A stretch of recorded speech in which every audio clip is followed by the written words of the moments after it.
Good Hey all, buttons. welcome back. Earlier we went on a mission to capture the Warden of Ironhook, and then we pressed her for info, and we got info that we really don't like having because now our case goes very, very dangerous places. But before we go dangerous places, we should totally have some downtimes. Judd, do you want to take this away, and we'll do the whole shenaniganery? Yeah, let's shenan our way through this. All right, cool. Um, so the unit earns two duty by per operation by default, right? If Yes. the if the unit made progress on the mandate, take +1. So I Okay. feel like we did, but confirm Yes, me. you totally did. All right, Um, done. if the unit completed a whole row of the mandate, take +4. And I Yep. think you might have. We'd have to take a look. One of the things that I told you is that you can actually like, according to the rules, you can actually draw out your own mandate. So I do not Got know it. if we did or did not. That's your. Um, this is such a weird. Uh, so do you start at the top or do you start at the bottom? Start at the bottom. So don't look at the roll 20 sheet. You really kind of want to Okay. look at the actual PDF. And if you need a Yeah, link, let me know. that's what I'm looking at, and And I so like see. the boxes that are attached to it are, so the case that is there is the single like largest case that you can look into and resolve. And Right. so for us, the order may be different. You, as the person who's designing the case, can actually draw in whatever boxes you want in whatever order you want. Just the last box has to be the primary subject, right? Got it. So if there are only like three on the bottom tier that we have to fill in or whatever, that's fine too. And then once you fill in like a whole row, whether it's like I think it's just sideways, then you're in additional duty. I don't know that we did, but that's really up to you. And if you want to just like not worry about it right now, and then we can take a look at it for next time, Yeah. because we can retroactively add duty. That's not a big deal. Yep. Cool. We'll do that. All right, cool. And then we'll do heat.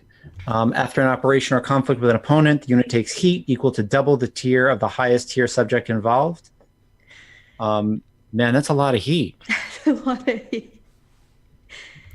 So I asked this question of Sean actually just a couple days ago, and Sean's like, "Yeah, that seems like a lot of heat," and he was like, "I think Harper was expecting you to go after like tier 1 and tier 2 gangs for the most part," and I was like, "Mm-hmm," and so he's like, "Yeah, we should probably just change that. What do you want to change it to?" And I was like, "I don't know. I'll talk to the crew. Like I'm." If we want to just like be like, yeah, we are totally just gonna gain another 9 heat. That's okay by me. my clock to reduce our heat seems ever more futile. It'll become Right. less futile soon. Among other things, the Spirit Wardens are a tier 3 fact, or at least they are in Blades. They're a tier 3 faction.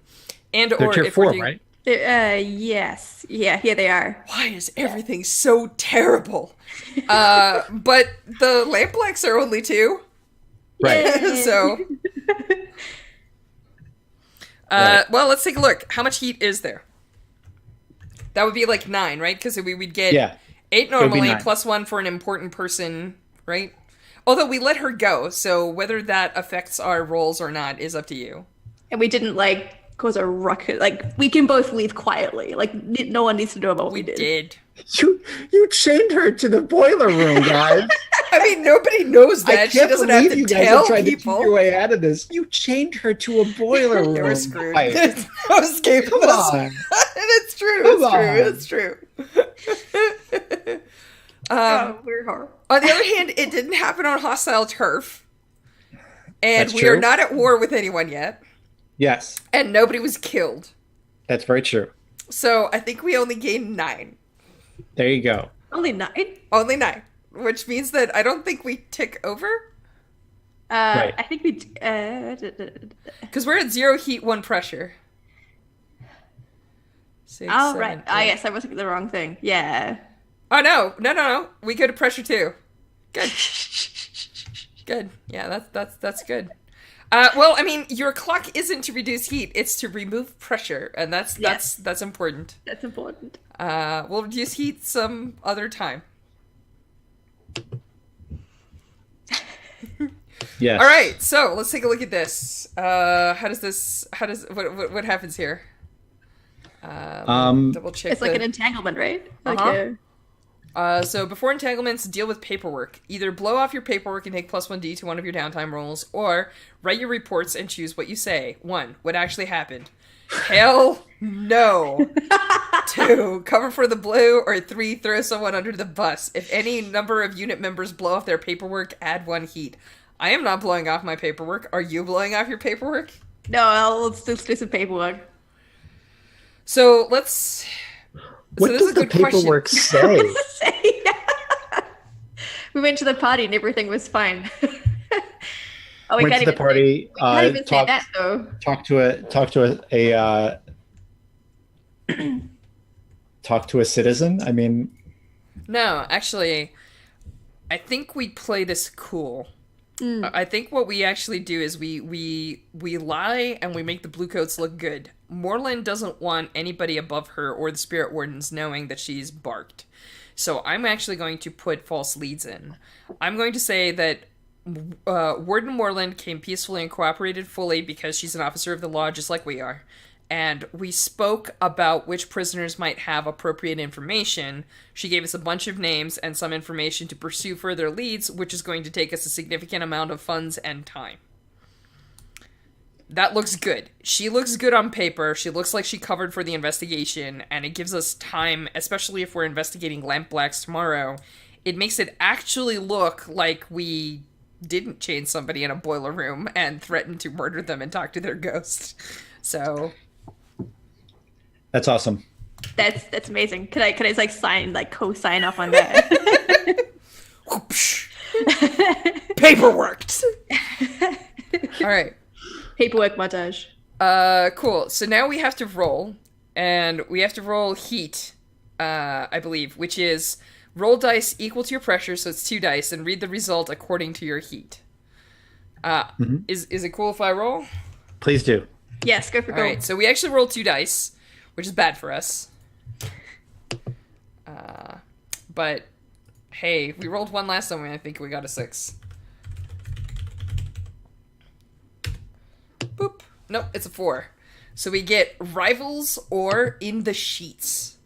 So rivals is a neutral faction throws their weight around. They threaten you, a friend or contact, or one of your vice purveyors. Forfeit 1 coin per tier of the rival, or stand up to him and lose 1 status. I don't know that we have status or coin. Oh, wait. We start with 2 coin. Ha ha! But we're not going to be able to pay them off no matter what they are. And then, or the other one is in the sheets, which is, may actually be like the last one. A journalist from the Ink Rakes has written a speculative piece about the unit or mandate and intends to follow up with supposition, accusations, and inconvenient questions. Which Awesome. We kind of got a taste of that from the last time, right? Like, Yeah. yeah. I think that's what happens. I think Edlin Vale can't get in touch with you folks, so he writes a series of articles about the growing ghoul problem in high society. Oh. And how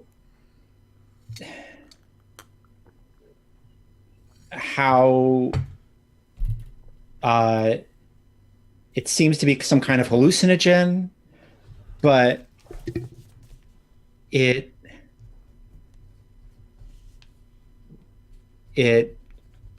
affects there have been rumors that taking it will actually set off the Spirit Warden's bell. Oh, have we wow. heard the bell ring a lot? You know, when you think about it, you have. Okay. Interesting.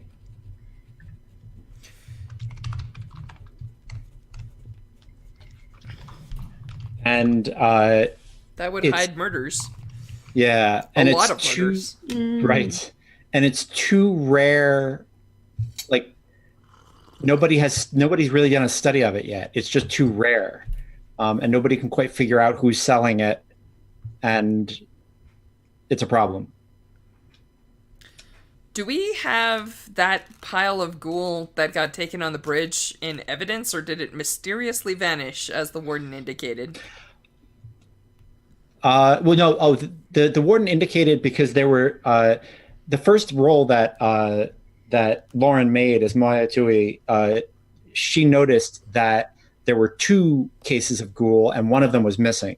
Okay. And then there's the one that's still in evidence. But let's roll a fortune roll on that and see how that case is doing. Rad. Nice. What is the tier of Just yeah. one. Just one die. Okay. Yeah. I'm just gonna roll manually if that's okay. Cool. That's awesome.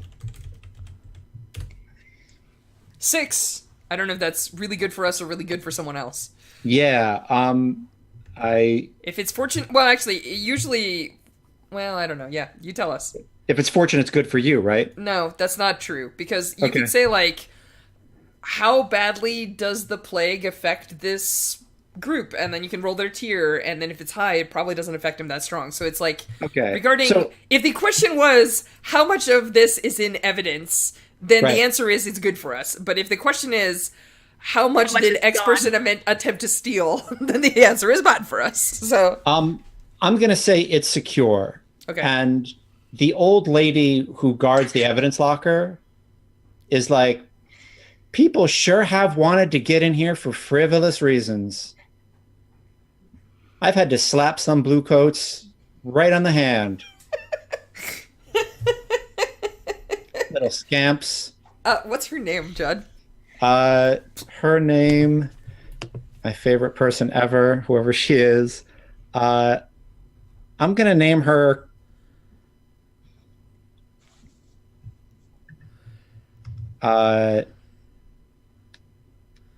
Daphnia.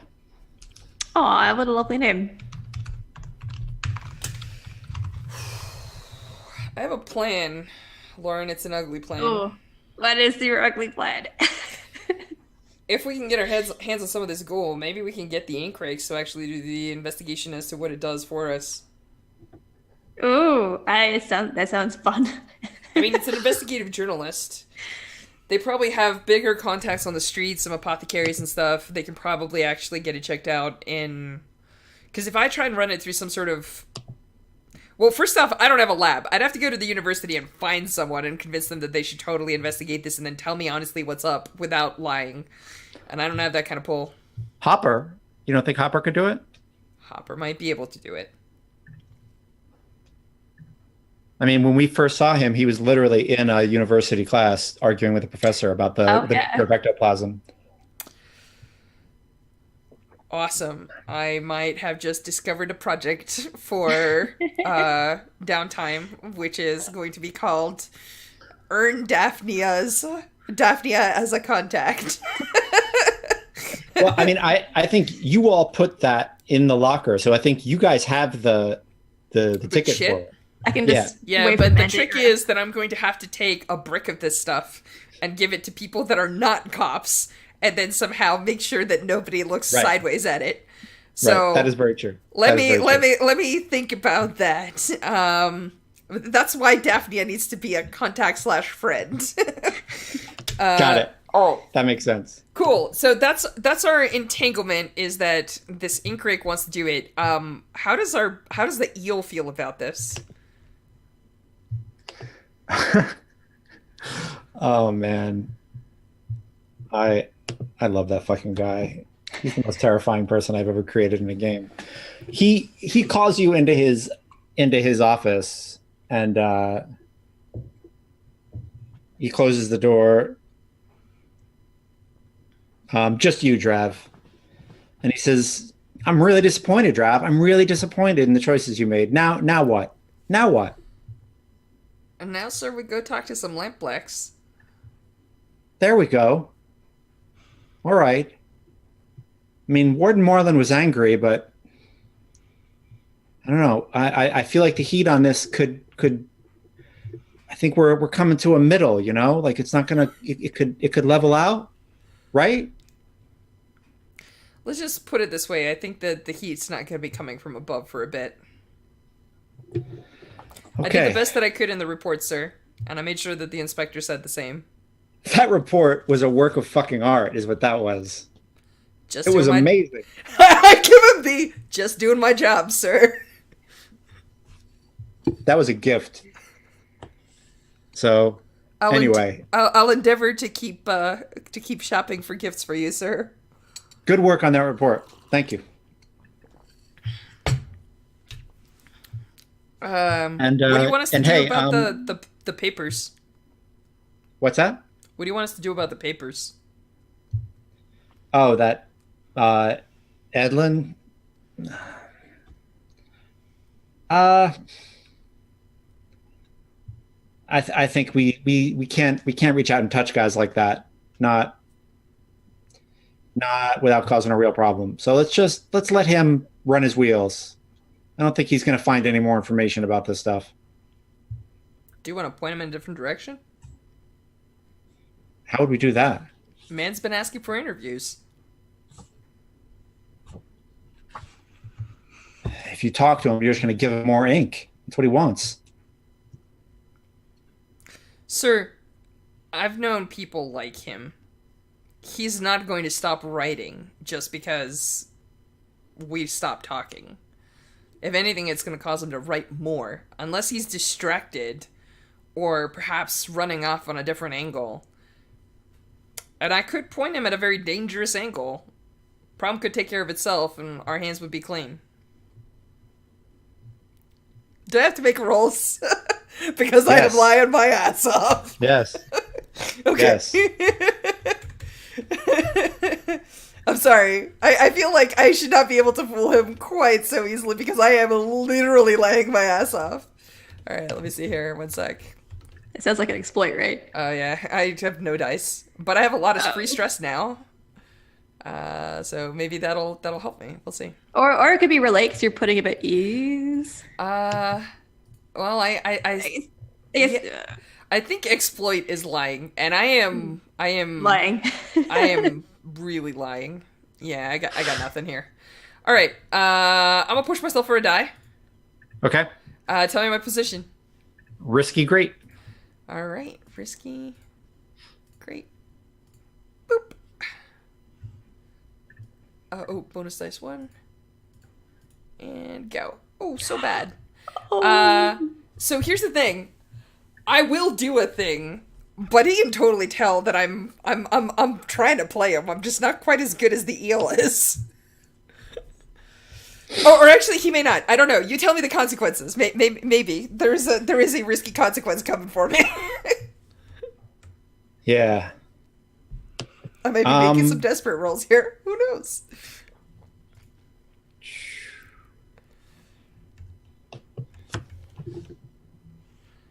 That's how it is, Trav, huh? That's how this is going to be? I totally stick to my cover. I go, sir. So fucking disappointed. Fucking shithole.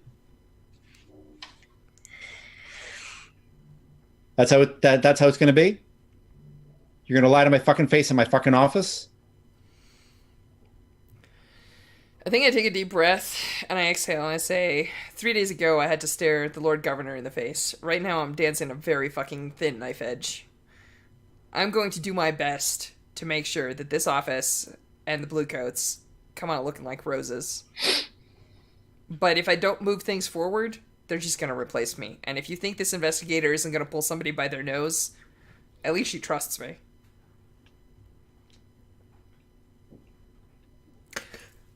Can I make a desperate?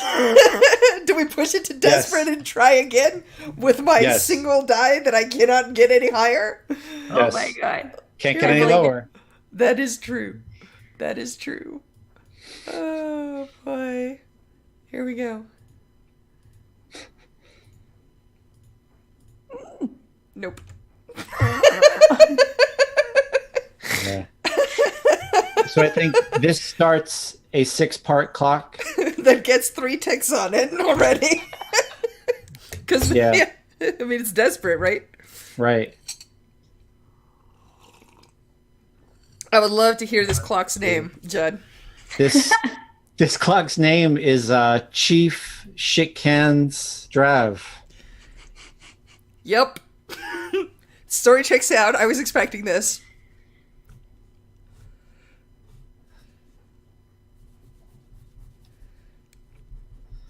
Get out of my office, Jeff. Sir, and I do it. I need to get better at lying fast. I know where my XP is going. Whew. All right. So shall we do clocks and stuff? Because I think that's the next step, right? Yeah. Downtime, yeah? Yeah. Well, actually, no. It's faction statuses and local trait clocks. Killing gives negative status with the spirit wardens where we didn't kill anybody, so that's fine. We didn't make any arrests, so that's fine. Clocks. Assess each local trait and determine if one of the clocks should advance based on recent events. Aha, I figured out how this works now, by the way. Okay. So here's the good news. We have clocks. We're going to have clocks for each of the... if you take a look at the sheet, which I don't have right now on the screen, but I've got it. Okay, so if you take a look at the sheet, there's like 4 clocks: wealth, safety and security, criminal influence, and occult influence. Yeah. And which city sector are we in? Dunslow? Yeah, you're in Dunslow. So Dunslow has 0 wealth, 0 safety and security, 2 criminal influence, and 1 occult influence.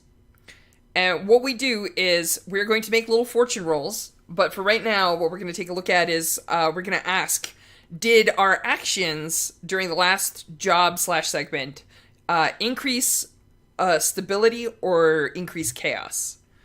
And I feel like they did neither. Like, I think like that's pretty even. Okay. That's just my guess. How do you folks feel? I feel like, yeah, status quo felt maintained. Like...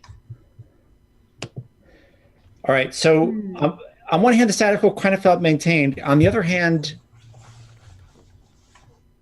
you pulled Moreland out of a society party in Brightstone. Like, but we did it quietly, and then she went back. You did do it quietly. You did do it quietly, and she did go back. But there have got to be some people who are scared that you're going to quietly walk in and then quietly walk out with it. Like, there's got to be some people who are fucking terrified of you right now. I think. All right. Cool. My humble opinion. So are you saying that we are increasing chaos among the wealthy? Yeah, I think yeah. Well, or are we doing? How does this work? That's actually correct. That's correct. Well, so the way this usually works is Dunslow is actually very. So, as a point of note, while we did that, and your argument is salient, I don't know that we affected Dunslow. We did that in Brightstone. That's so true. I feel like Brightstone's clocks might be impacted, but we might be okay. Got it. Okay, so then that makes sense. Freedom and suppression, right? So like suppression is like control, and freedom is like people doing whatever they want, I guess. Yeah. I don't know that our actions on the last job affected either one of these. That's true. All right, Lauren, how do you feel? Oh yeah. This is an interesting question because I feel like it's like from whom's perspective. Like, yeah, I think like we didn't increase the suppression of people, nor is anyone any freer. Like, I think everyone's still kind of. Like, I feel like if the kind of job that we did was like dealing with warden or with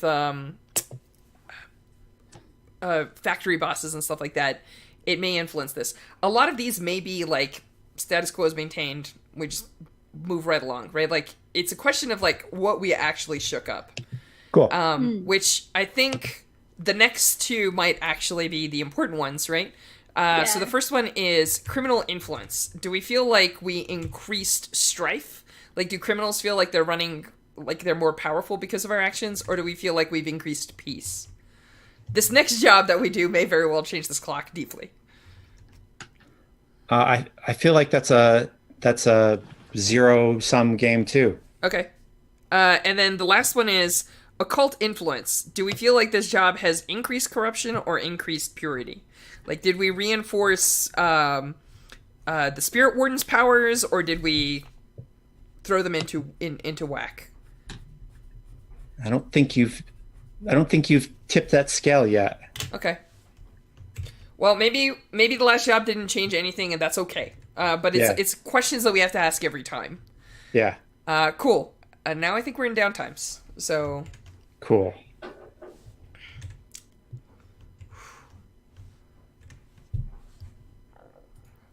let me. Lauren, do you know what you want to do for downtimes? I have easier ones. Yeah, I definitely need to indulge my vice, which is horse riding in the Deathlands.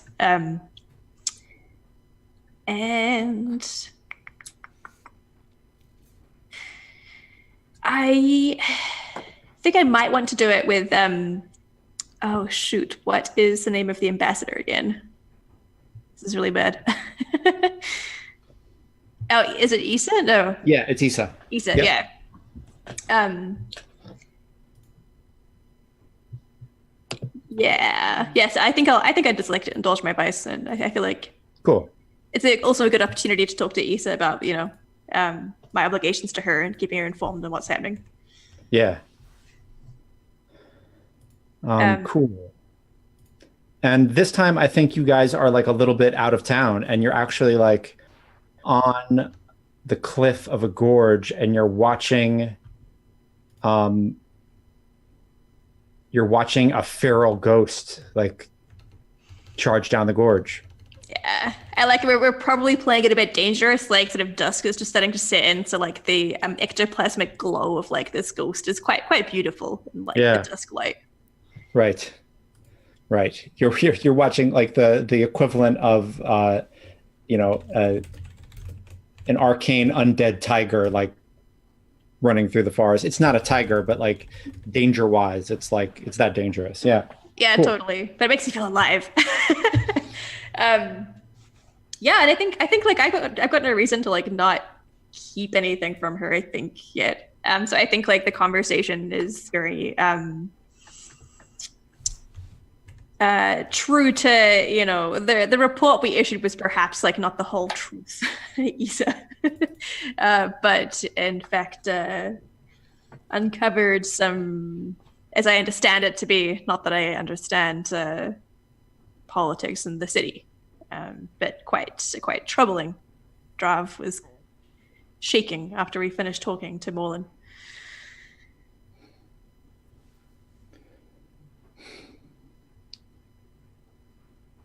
Who is your next target? Where is the case going after this? Well, as much as I would like this to be swift, the direction we are led in is at the Spirit Wardens, and I am somewhat led to believe that we will get into further trouble and may even Maya- find ourselves disappeared. Maya, Issa. I know you're new to Duskval, and I don't know what your liaison has told you about the Spirit Wardens, but they're an Imperial faction. They serve the Emperor. Putting them at the target of the mandate is essentially saying that it's not just saying they're breaking the law, it's saying that they're traitors to the Emperor. And I suppose that would be bad, would it? It's not that it would be bad for us.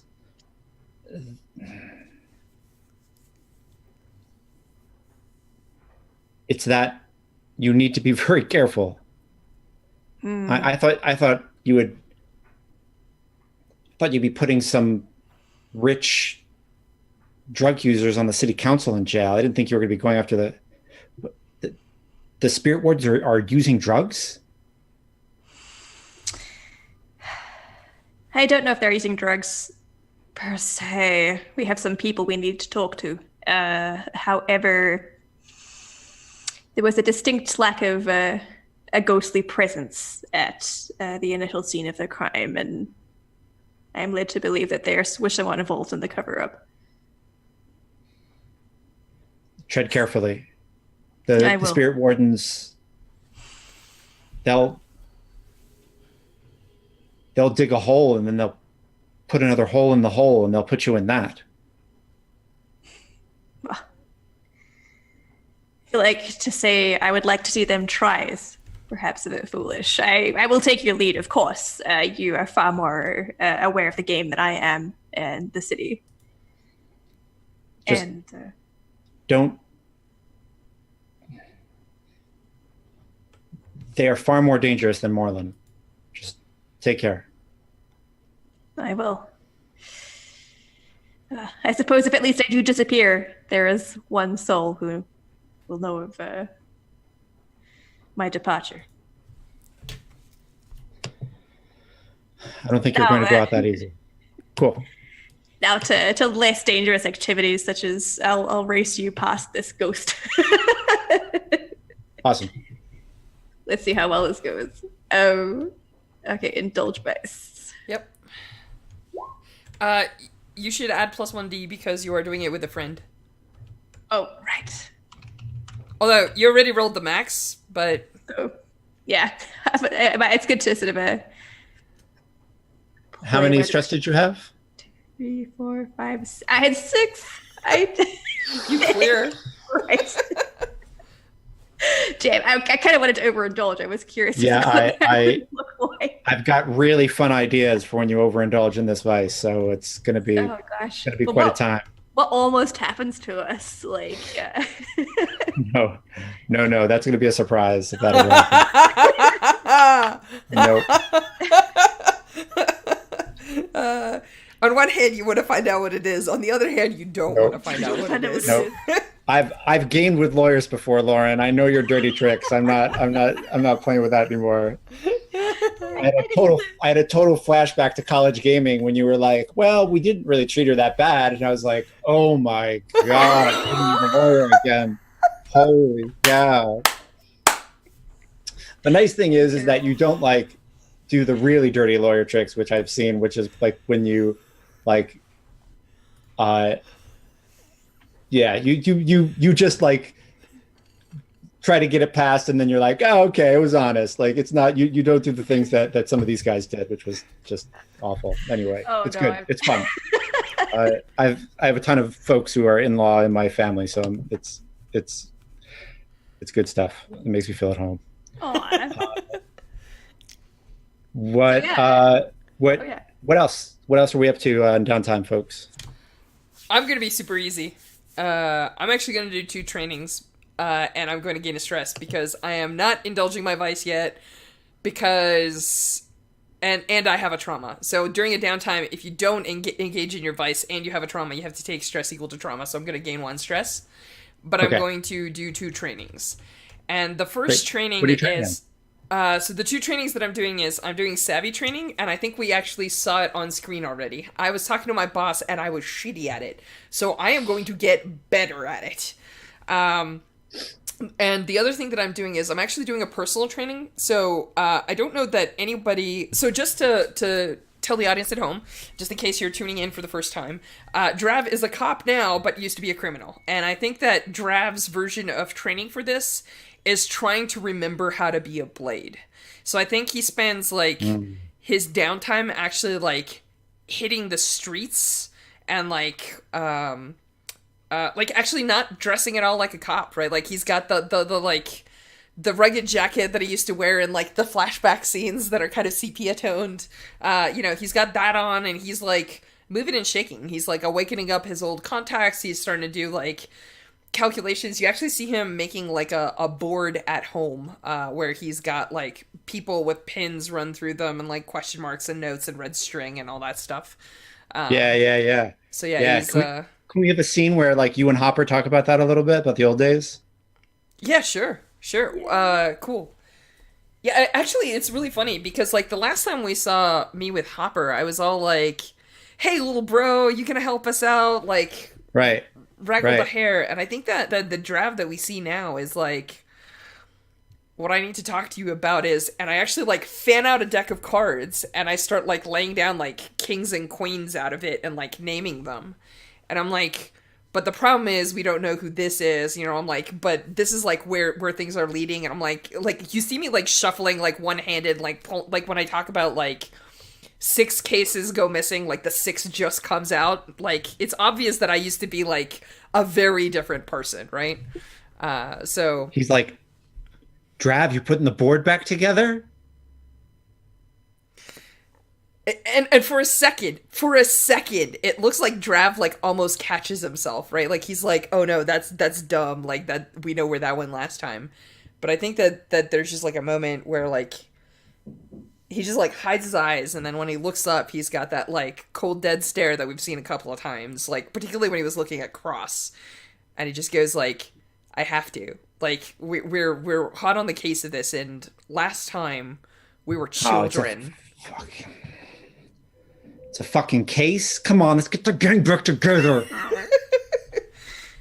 Actually, I think I put the cards down like real rough, and I'm like, the gang. There's 3 of us fucking left, and the rest are in the wind. The last time we had the gang back together, they got murdered. I am not getting you killed, buddy. This time we've got an Imperial mandate. I've got an investigator that doesn't know when to quit. If we're gonna let anyone tank it, it shouldn't be us. Yeah, you're right. Sorry. I'm probably gonna get fired over this. So, let me know if you need a research assistant. I'll race you. We'll see if you can get fired before I fail out of school. I think there's just like a moment where I do a calculation and I just like flip a jack and I show it to him and I go, maybe don't, because we might need university resources. And I just slide the card over to him. All right. For good Drav, luck. I missed this shit. I missed this part of you. It's good. You got my beakers or whatever. Vacuum tubes. Cool. All right. Yeah. That was awesome. That's it. I'm just gonna do some training. So I'm gonna mark some ticks of XP. I'm super done. I think Maya gets a second action though. Yes, yeah. I feel like it would be prudent to spend it reducing pressure on my long-term project there, of which I have 3 of 8 segments ticked. It's a long road. And I seem to recall, like, last time, that was when I talked to some of the higher society to sort of, like, try and make a point of us being scapegoated for what we're really trying to do, which is, like, out the rats. So I wonder what I could do next to try and reduce that pressure. Tell me what you're trying to do with this clock. I'm sorry, I didn't hear that first part. Oh yeah, we're just trying to like reduce some of the building pressure from the mandate sheet. Yeah.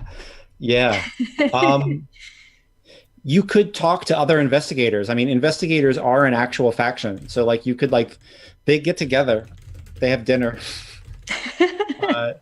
You could get together with they're all foreigners, so the food is awesome. I'm sold. Cool. None of this eel stuff and like mushroom parfait. Yeah, it's fantastic. It's all Aruvian and delicious. So good. Yeah, so let's roll and see how well you do, and then we'll. Excellent. Oh shoot! Remind me how to roll for a long-term project. You have to declare a skill, and then you just roll the skill as normal. But you usually don't push yourself and stuff during downtime. Usually you spend coin, but we don't really have coin. I mean, we do have some, but I probably shouldn't spend it on this. Yeah, I always feel like it's going to a dinner. It's like kind of relate, but I am very bad at the relating.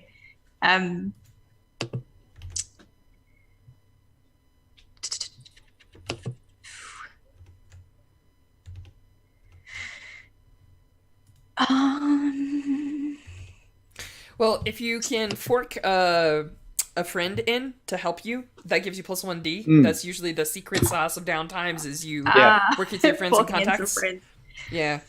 Neat. I My forensic contacts include mostly like the Master Warden, Commander of the Watch, the Chief Magistrate, the Lord Governor, and the Ambassador of the Severosi Consulate. So like, maybe can I get a +1 with Issa if Yeah, Issa will go with you. Issa will totally go with you. Oh, excellent. I'm sure she likewise enjoy it. Maybe this is like one of the few places you can get a good Severosi, like a meal that isn't like from your own oven, and also flavored with eels and mushrooms. Yeah. I'd love to take Issa with me.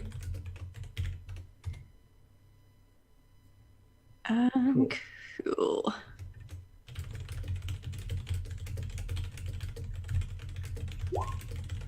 Ooh, what did I roll? I got a 3. Okay. Is it like one tick? Yeah. Yeah, it's one tick. It's an awkward dinner where a bunch of investigators who have agreed not to talk about their cases sit around and do their best not to talk about their cases. They're all like you. They're all smart from outside of Duskwall with like interesting perspectives and really strange skill sets. And most of them are veterans from the war, from one side or another. And Issa basically asks them to talk to you about what to do when the case gets tough and when pressure starts coming down on you. And they all like give you very subdued, very polite advice. And that's why it's only one click this time. They're all kind of like, you get the feeling that it's like a whole bunch of people who have been around each other for a while and they're kind of sizing you up. I definitely feel that feeling. Cool. I still compliment them on the Arabian cuisine. Nice. Nice. And then we go to the next job. The next job. So we have to have a quick talk. We either have to look for more evidence or we have to talk about a key subject. And I feel like we could potentially get either, but I think, like, Lauren, you tell me how you feel about this. I don't 100% know that the Spirit Wardens are either making ghoul or responsible for distribution. They could be pissed at its effects and trying to hide them so that they don't look incompetent at their jobs. It could be any number of things. But I don't know how to put pressure on them or otherwise protect ourselves, like, if we go there. My suggestion is that we go and we see how the Lampblacks feel about the whole thing and what we can shake loose. How do you feel about that? No, I think that makes sense. It's like, you turn a light field that cracks upwards, and I feel like we've hit kind of like a bit of a wall, so you try and like sort of find another way around. Kind of, yeah. Yeah, so the question that I have for you is, how do you want to play this? Because, like, we could try and get a bunch of Bluecoats together and crack down on the Lampblacks and then try and question them when we drag them in, or we could go and try and offer to talk to them at neutral ground, which generally means that they're going to be stronger than us in that negotiation, and see if we can figure out how they feel about the fact that some of their people got murdered and their product got taken. Yeah. Which one is going to result in less heat? It's identical, because if we touch them... Well, potentially the second one slightly less because no killing is practically guaranteed except maybe us. But I think that I think that the overall is going to be the same. It's going to be the Lampblacks straight up. So it's going to be 2, and this is actually the one time we're not going to get a thing. We can actually work on heat instead of gaining a whole thingamabob pressure. So do we want to? So how do we want to play it? The first will give us.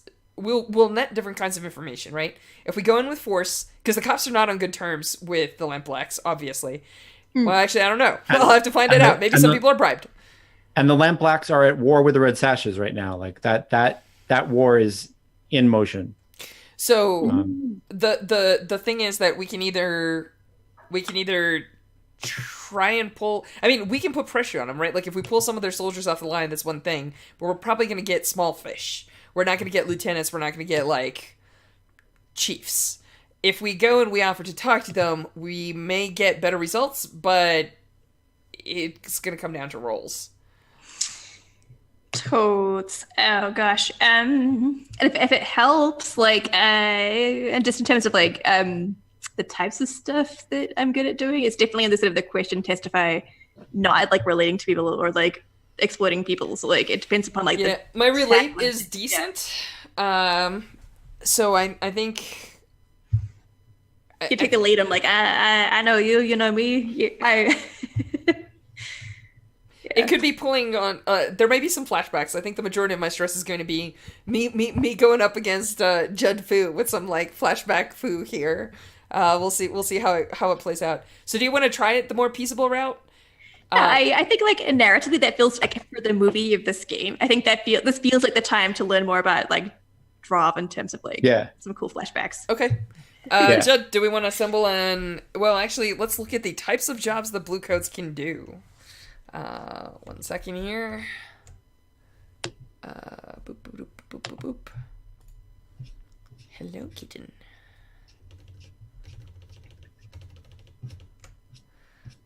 Where's that list? It's actually a good question. It should be operations and load. So we've got capture, legwork, patrol, undercover, stakeout, or raid. And I feel like the question that I was... Legwork? Yeah, this feels like legwork. So, like, I think that I am... so this is a good question. We know for a fact that the leader of the Lamplax is Bajabaz, because he's named in the book, right? So, like, I can't sneak that one by you. But I do happen to know and have a good friend named Cortland, who's a gang leader. So the question that I have of you is, what gang is he a leader of? Yeah, I think he's like a tier 1 scrappy up and coming gang. Okay. I mean, do you want it to be a Dunslow gang? Do you want it to be a Crowfoot gang so that you... It could be either. Like, he could be like Foghounds who are smugglers. It could be...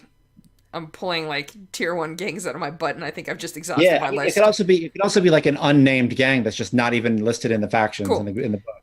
What I'm looking for is to see if he can be a connection, such that he can like vouch for us with the Lamplax. Yeah, he absolutely will. All right. I asked. And I think. Go ahead. So I've used this name before and I like it. He leads a group called the Dunslow Pigs. Okay. And they basically run a bunch of like decrepit barns out in the middle of like eel country, and they're scoundrels and they're not so nice, and they're because if you're in eel country, they're large. That's a place where you can make bodies disappear. Yeah. He makes bodies disappear. He hosts kidnapped victims. He stashes shit. And he's in Dunslow, so like he does a lot of work that other purveyors of scoundrelry won't do. Basically, he Cool. But he's totally willing to vouch for you. So, Lauren, I guess the question is. No, actually, I think I'm sneaky. I think I actually ask you, I ask a very uncomfortable question, which is, do you have any, like, normal clothes? I think, like, Maya does the eyebrow arch and, like, looks back at you and is like, you mean city clothes? Yeah, we'll go with that. What were you suggesting? And I'm going to do a smash cut to, like, whatever appropriate attire there is for, like... No, I just want you to look like somebody who's going to fit on the streets and not like a factory worker, like maybe a blade, right? Yeah. Yeah, I can totally work that. I like the shopping montage of picking out some... like, is this novel? No. Cool. I think Drav introduces you to his tailor. Yes. Yeah, that's super cool. Because clearly I had a fitted suit. It wasn't expensive enough, but it was fitted. It was fitted. So, yeah, I think... Yeah, totally. Yeah, the tailor's like, Mr. Drav, how was the ball that you attended? Wonderful. He's a One kindly my old man. I actually say I got to have a a lovely conversation with a lady in a powder room.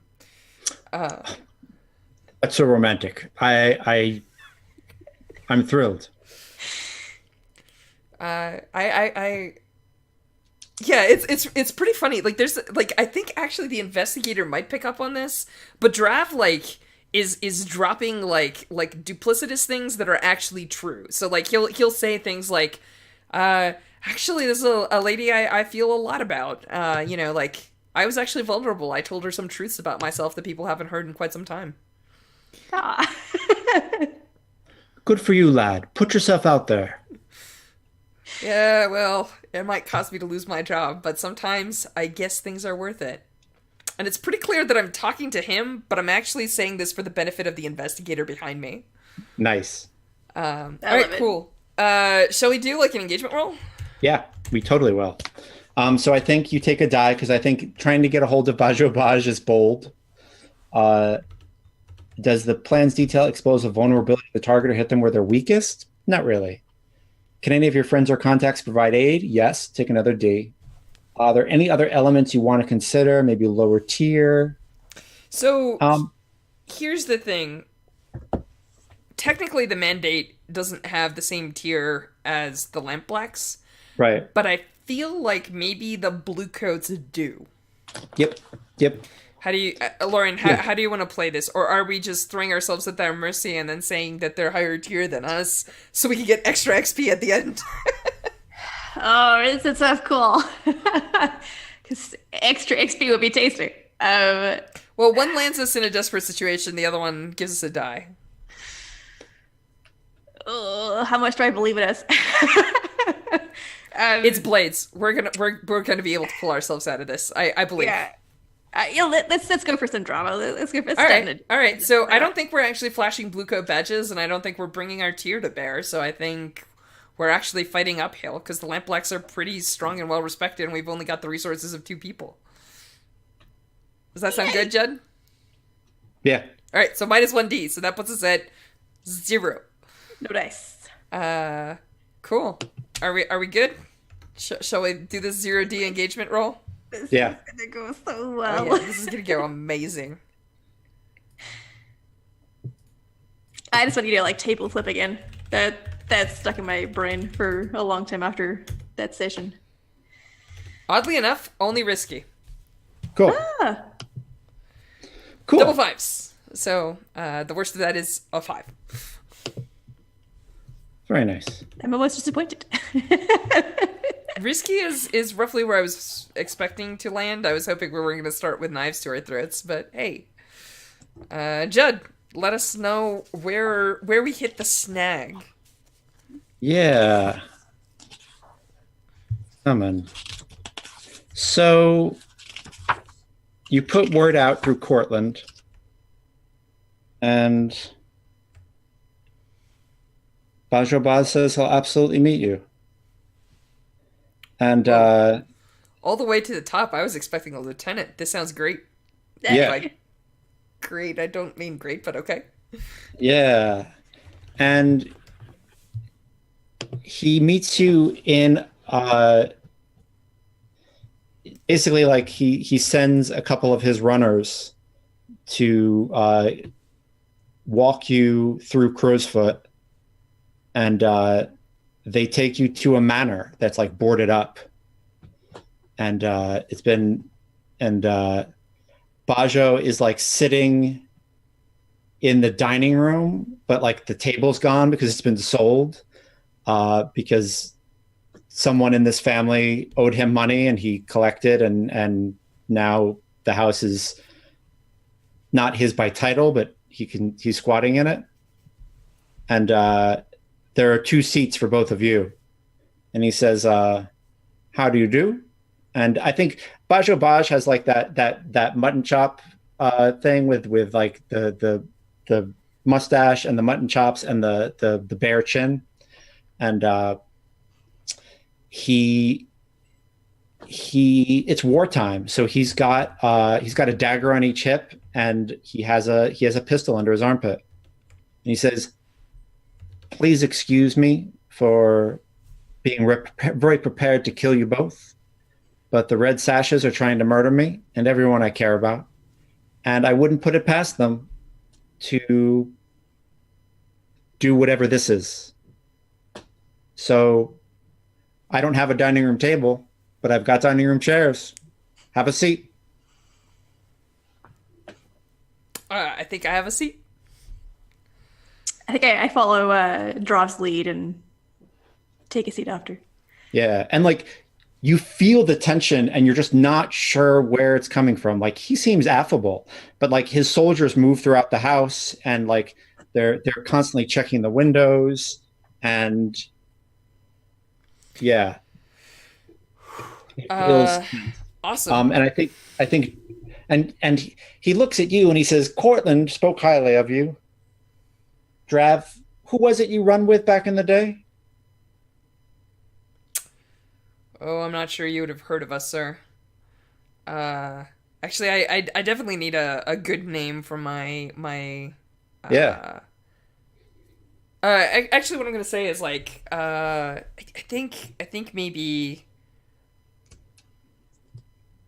I just say like, since this gang doesn't exist anymore, I can pick anything else. So I'm gonna cheat. I'm gonna steal a thing from B.O.B., my favorite little squad, and I'm gonna say Greeting Gravens. Nice name.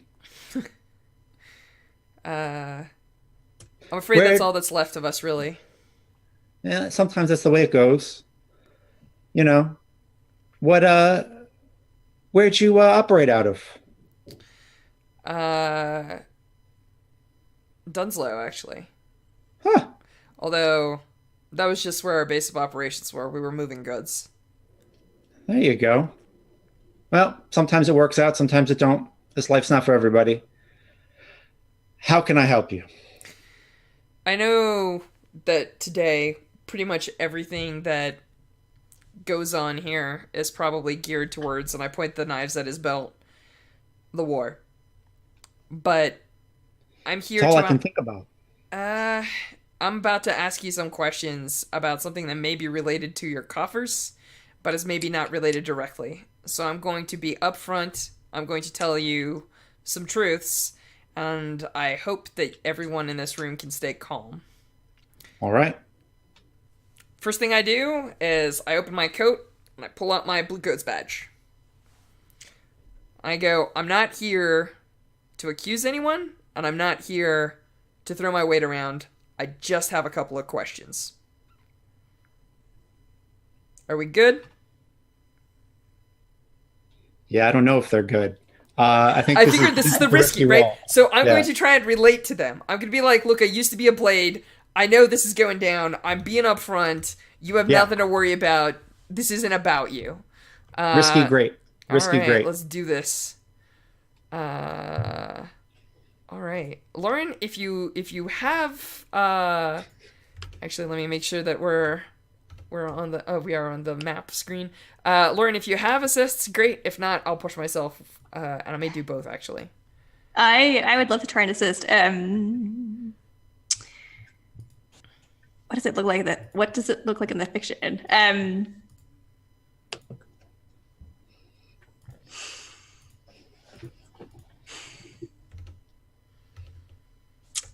I thought I was honestly, to tell you the truth, I was expecting you to be quiet and like reading the room and watching everyone's reactions and trying to suss out information that's not obvious. So what I'm really trying to do is do a setup action for you to do that. Right? Like, nice. The reason I'm talking a lot is because I'm expecting to distract them and get them to react, or for you to catch like glances between people that I'm not going to be paying attention to because I'm like locking eyes with Bajo Baz.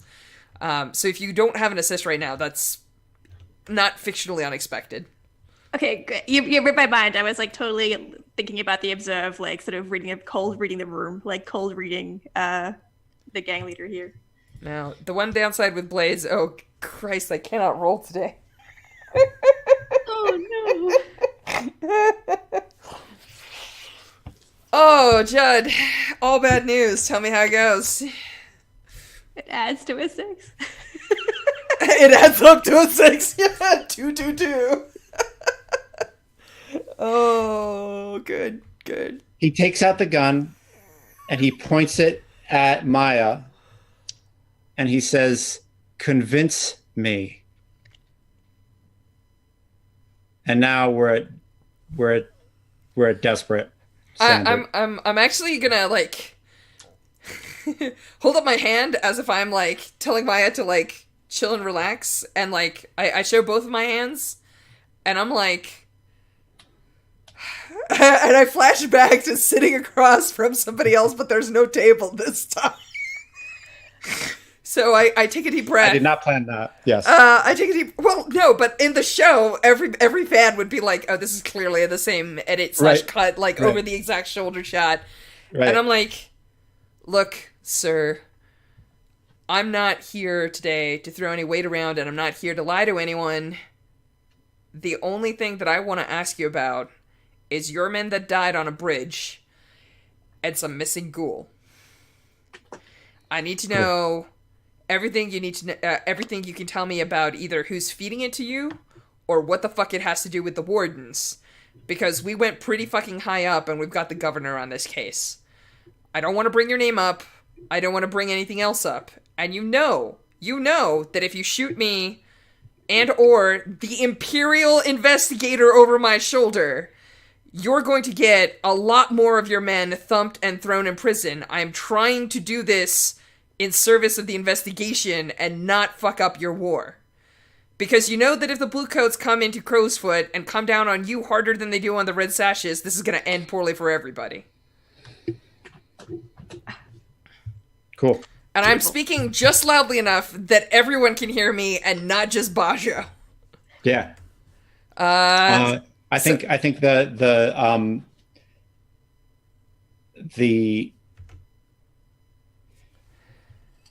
Bajo says, "Let me see the mandate." This is how you can assist. Yeah, I think I looked to drop, right? Like for confirmation, like with one hand kind of like in my pocket. And then pull it out if drop is Cool. like, give me the nod. Oh, no. I definitely do the, like, Oh. yeah. Show the man the papers. Yeah, and we'll hold out the mandate. Yeah.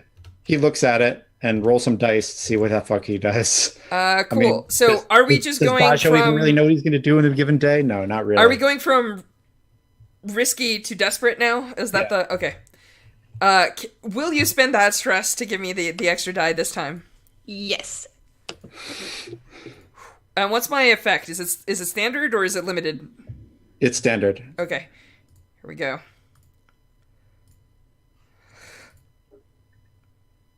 5. So we do it, but there's a consequence. Yeah. He probably doesn't shoot us. It's probably bad, though, because this is desperate, right? So... Imperial mandate? The Undying Emperor? You gonna send me on a train to the Imperial City? No. We're not here for you. I've told you nothing but the truth. We are here about your men that died. We're actually trying to help.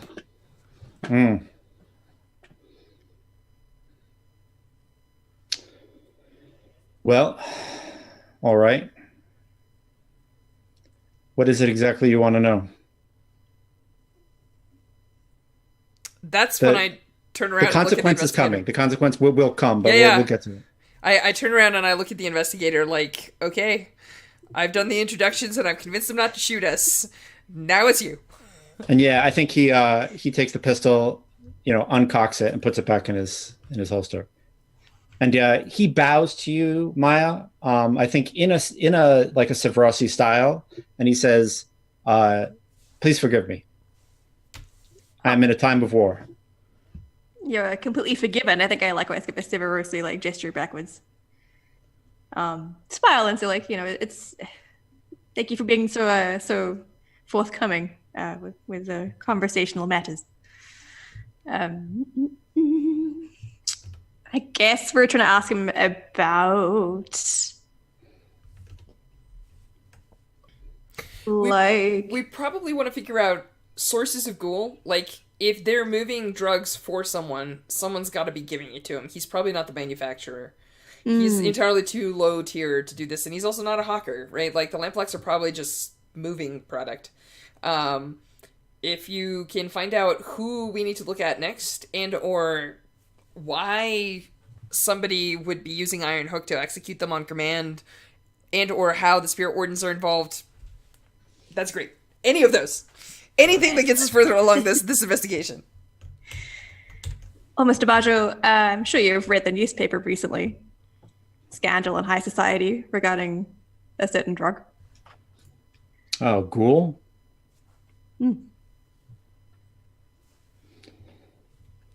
Sure.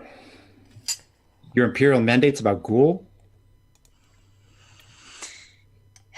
It may sound somewhat minor, but yes, our mandate is indeed about ghoul resurfacing once again. Yeah. So, here's the thing about ghoul. Who the fuck makes it? Where the fuck's it coming from?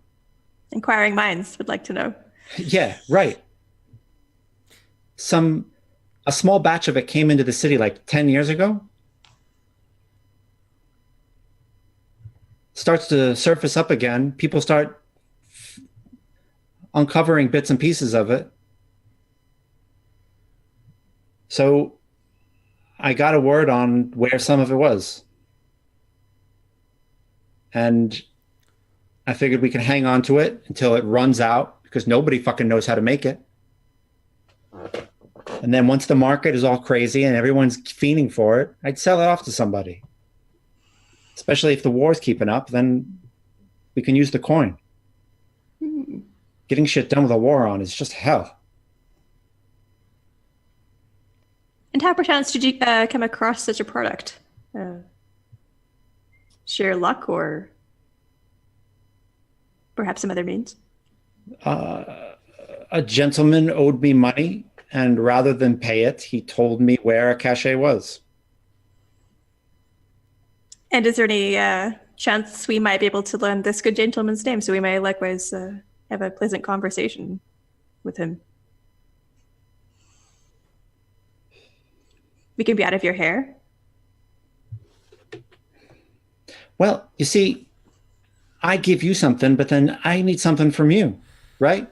I mean, you're here with this Imperial mandate. You can walk into anywhere. Anywhere. It's like you can do anything. If only that were the case. So what if you were just sure, positive, that there was a bunch of ghoul in, I don't know, the Eruvian consulate? There might be. Matter of fact, that's what I heard. Write that down in your little report. I heard they're making it. Okay. Oh gosh. Can I like I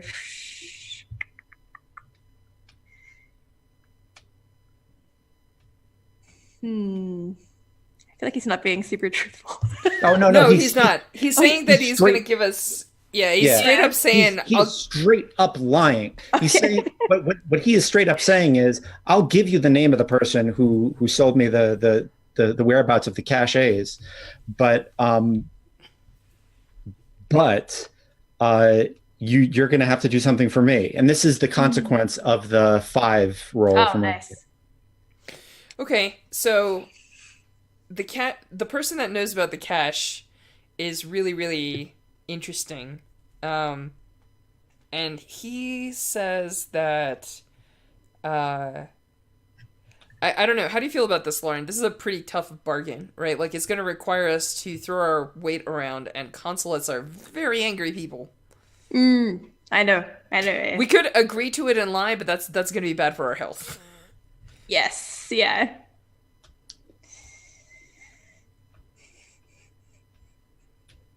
We could try and resist it by saying maybe, hey, look, we can't stir up shit with the consulates because that's a little bit even above our pay grade without some good evidence. But we could take a look and see if certain Red Sash hideouts have stashes such that we've heard. Like, we could probably push the street easier than we can high tier consulates. Like, that's a resistance roll, right? Like, we're basically negotiating. He's like, I heard it's in the consulate. And I'm like, I don't think the consulate, well, actually, I don't know. High society is doing this drug. I have no answers right now. We may actually find some there. I don't know. But he's giving me the sense that he knows that the Aruvian consulate will not have any. On the other hand, we could, like, try and negotiate it down and basically be like, look, the consulate's not your problem. The consulate is backing them, giving them money, but you need ground, right? Like, you need us to, like, back up turf, and we can maybe get some Bluecoats on that. I think that sounds like a good approach. Sounds like yeah. Do you want to try resisting? Or do you want me to try resisting? I'm not good at this game. So I guess it would kind of be a. Just checking is this consequences from registering willpower? I guess this would maybe be like a savvy. Resisting with savvy. That sounds right. Does that sound fair, Judd? Can we talk him down by doing a resistance, like reduce the consequence a little bit? Yeah, totally. Okay. Totally. Okay, yeah, I can try. Yeah. What? Yeah. I mean, he's asking for the moon, so yes. I mean, or he's asking for the blue sky. I even like that better. Yeah, he absolutely is. I love that. Yeah, I can resist for that consequence. Ooh. I got a 3.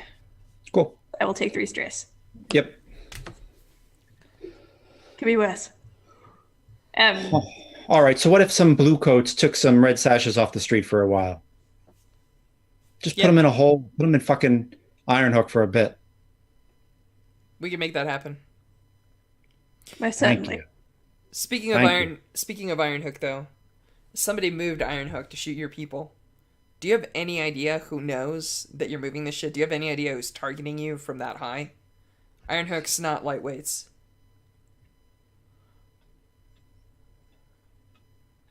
Shit.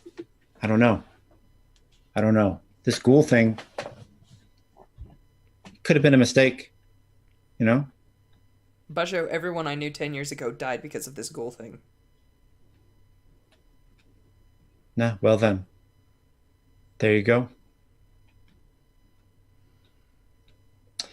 His name is Finn Bowmore. And like the name Bowmore rings right out as a city council family. Mm.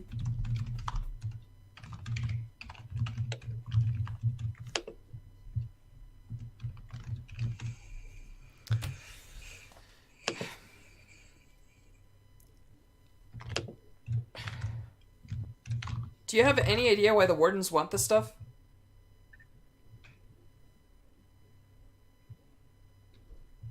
The fucking spirit? Yeah, the spooks. Fucking... What the fuck do the ghosties want with that shit? I don't... Fuck, I don't want to piss off the spirit wardens. You know, I'm just a man trying to make a fucking living here, okay? We respect that. I think yeah, go ahead. There was a talk earlier of Lauren of you making of you kind of watching and seeing all the reactions. Yes. You want to do that? Yeah, Okay. I would love to do that. Yeah. I'll just go ahead and roll it up. What's my position? It's really good. It's controlled great. Like you're in a really awesome spot to do this. And I feel like I've dropped enough bombshells that I can justify an assist with 1 stress. Yeah, totally. Excellent. Ooh. Yeah, I got a 6. Yay. Awesome. What do I see? Bajo's second in command, Pickett, is there, and like when he's talking about this ghoul deal that went bad, you can see like it's so loud that like you don't understand why everyone isn't upset because Pickett wants to kill Bajo Baj. And it's because of that deal. Like Pickett lost somebody important to him. And it was because Bajo made that deal and tried to get that ghoul, and those people got killed. Like it's so loud to you that you don't understand why everyone isn't seeing it. Oh, nice. Don't pick that up And and like sort of tight jaw and like sort of yeah, muscles tensing, yeah. like And hand twitching toward the blade. and Bajo has no idea. Like his yeah. Nice. I think I can totally convey that to like Dra with a nod and like a like sidelong glance at like his which I think is obvious, like a very tense, like murderous Yeah. second in command. So, I think I flip my notebook closed, tuck it away, pick up my badge, put it back in my pocket, and I say, "I think we've gotten everything here that we need." Yeah. I have those red coats or red sashes in my notes, and I just very casually look at Pickett and I say, "Shall we depart?" Like as if I'm asking Bajo for permission, but expecting to follow someone else. And in this case, I'm just looking towards Pickett as if I'm like offering an opportunity. Right. Uh yeah, Pickett says, I'll walk them out. Since we talked to the fucking law now. I raise my hands, very openly. I say, like, no one here has snitched on uh, anyone that's not a taxpayer. And I just, lift up my hands and I'm like, all you did was tell me that a councilman may know of certain things.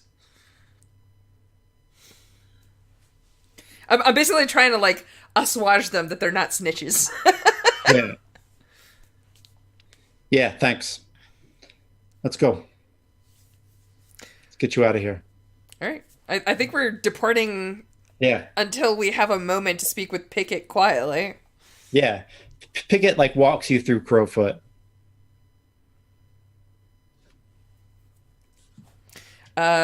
Lauren, this is your forte. This is your question. I'm I can relate to Pickett. I can be like, hey,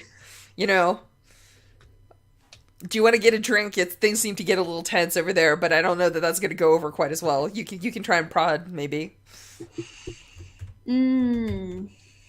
Yeah, I think like there is a sort of like ambient quiet as like we're walking together, and you can kind of hear footsteps on like ground or gravel we're walking on as we leave. Umbaya does another sort of toe-to-head look up and down Pickett. Yeah. And says, by the looks of you, I can tell that you've been with this crew for some time. I imagine I get the feeling it's quite a rare thing.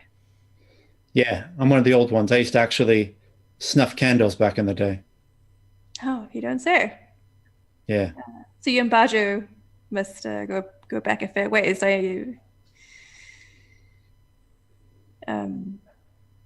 I'm sure that there is a lot of mutual respect between the two of you that must go hand in hand with such a long-standing relationship. But I know that in my time with my ghost riders back out in the Deathlands, sometimes those cracks can. So sometimes those friendships can often be the ones that hurt us most. I recall a time where a dear friend of mine, who I trusted dearly, took me out into the Deathlands to recover someone who had wandered into the wastes. And it was by their folly that I barely escaped with my life. I got him killed. I got him killed, didn't I? It's my fault. Oh, I've got a sharp assist And here. like you realize that like you tried to go this way and he went that way. That like way. he we can roll if there's another effect you want, but like it like you like tipped at him, and he's about to tip in just a different direction, but he is about to tip. So I can I if this is like, What's your hey, assist? this isn't what I want at all, just let me know. But I think there's a no. I got this, Judd. I'm gonna work with you. I think there's okay, just like a moment where I put my hand on Pickett's shoulder, and I look Pickett straight in the eye, and I say, Pickett. Or well, actually, do I know Pickett's name? uh, They might be famous enough that they're somewhere in the Bluecoat sheets, but if not, I'll just say it straight up. you can make a like a fortune roll to find it out Sweet. Yeah, boy. or to know it. Do I roll like Bluecoat tier here? Sure. I get a 6. Awesome. Uh, Uh, uh, yeah, his name is Aldo. oh wow. Uh,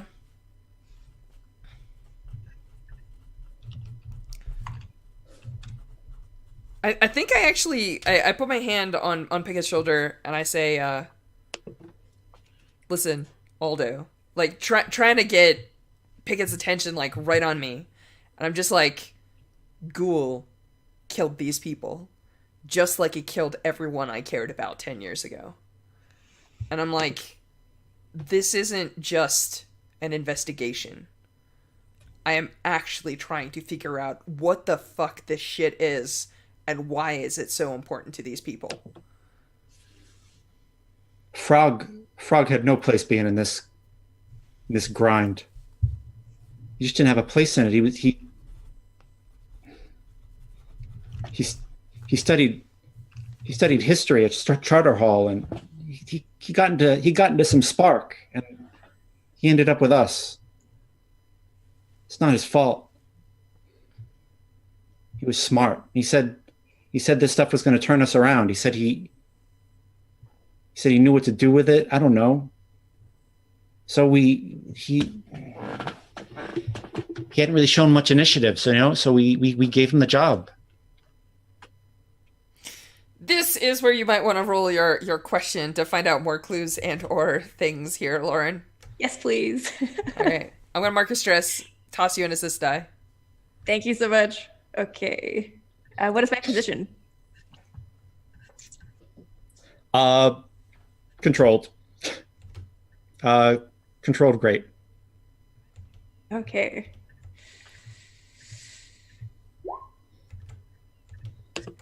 Ooh, oh, thank you. That is the source home. Nice.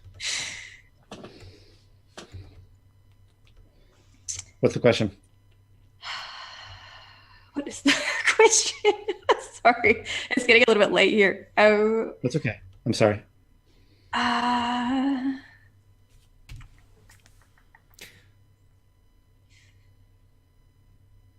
There are two large texts that I'm kind of seeing. One is you could ask about what Pickett knew was going to go wrong and why Pickett may have told Bajo not to make this deal. The other question tack that you could pursue is what did Frog find out and who are Frog's contacts that we can chase down that will know, because if Frog found something out and he was a kid from like the university, there might be contacts at the university to chase down. Either of these is a tack that you can take. yeah, I feel like the latter might get some more leads, right? Yeah. So like, I think like, yeah.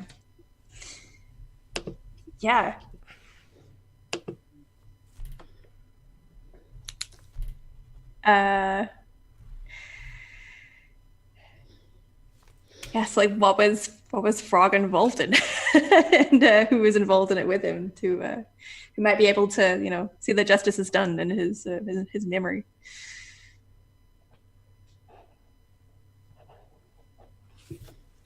I don't know what he wanted to do with it. I mean, he was involved in a lot of spark. He was a spark head. Do you mean what was he involved in back in the old days? No.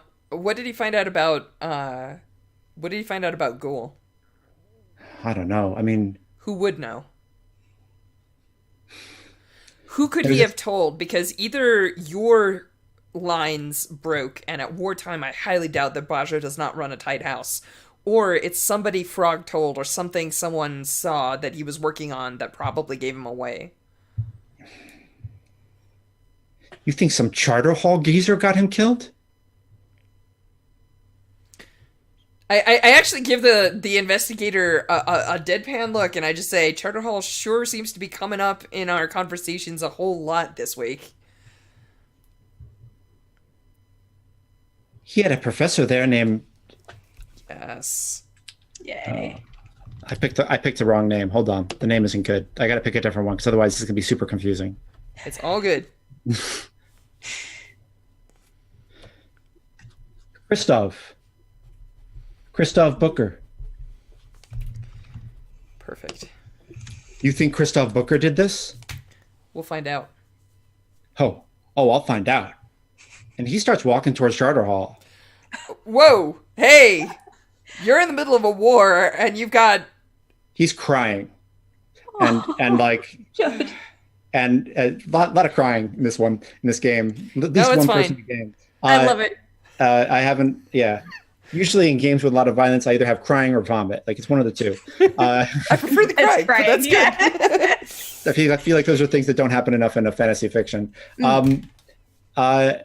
Yeah, he's walking towards Charter Hall to murder some motherfucker.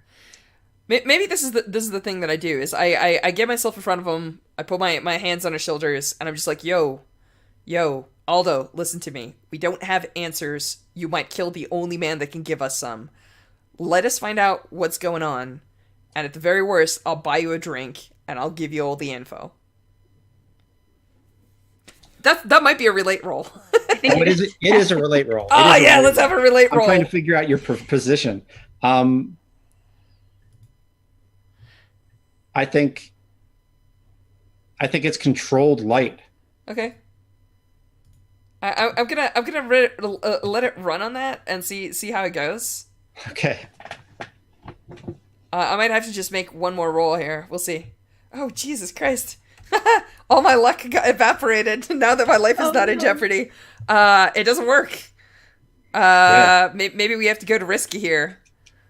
I go like... He says, get out of my way, Bluecoat.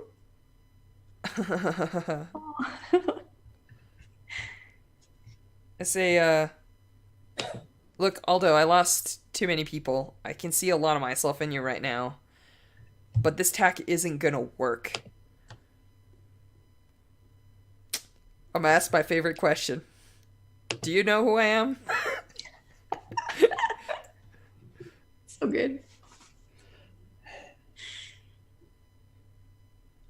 Yeah. I get an idea from the dining room. You're some desk wall kid who tried to play scoundrel and got everyone he knew killed. Well, and now he hides behind a badge. Ouch! BT dubs. But I say, all true. But you're about to also be a Duskwall kid who's missing their friend, who got someone killed and now is going to get the rest of your gang killed because you're going to pull triggers on somebody in the middle of Charter Hall. So you tell me, you planning to hide behind a badge, or are you going to let my badge do the hiding for both of us? Nice. So good. We're going to risky, but I'm going to say that the effect is now standard. Okay. Are we still relating? Yes. Awesome. I think we're still in that stream there. We're just going from controlled to risky. Yes! 6, finally. Yay! Took one out after like a dozen dice.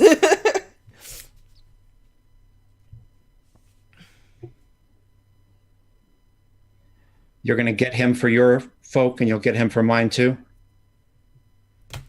I'm about to lose my job, and I wouldn't be risking this if I wasn't dead fucking certain that I'm going to make a difference.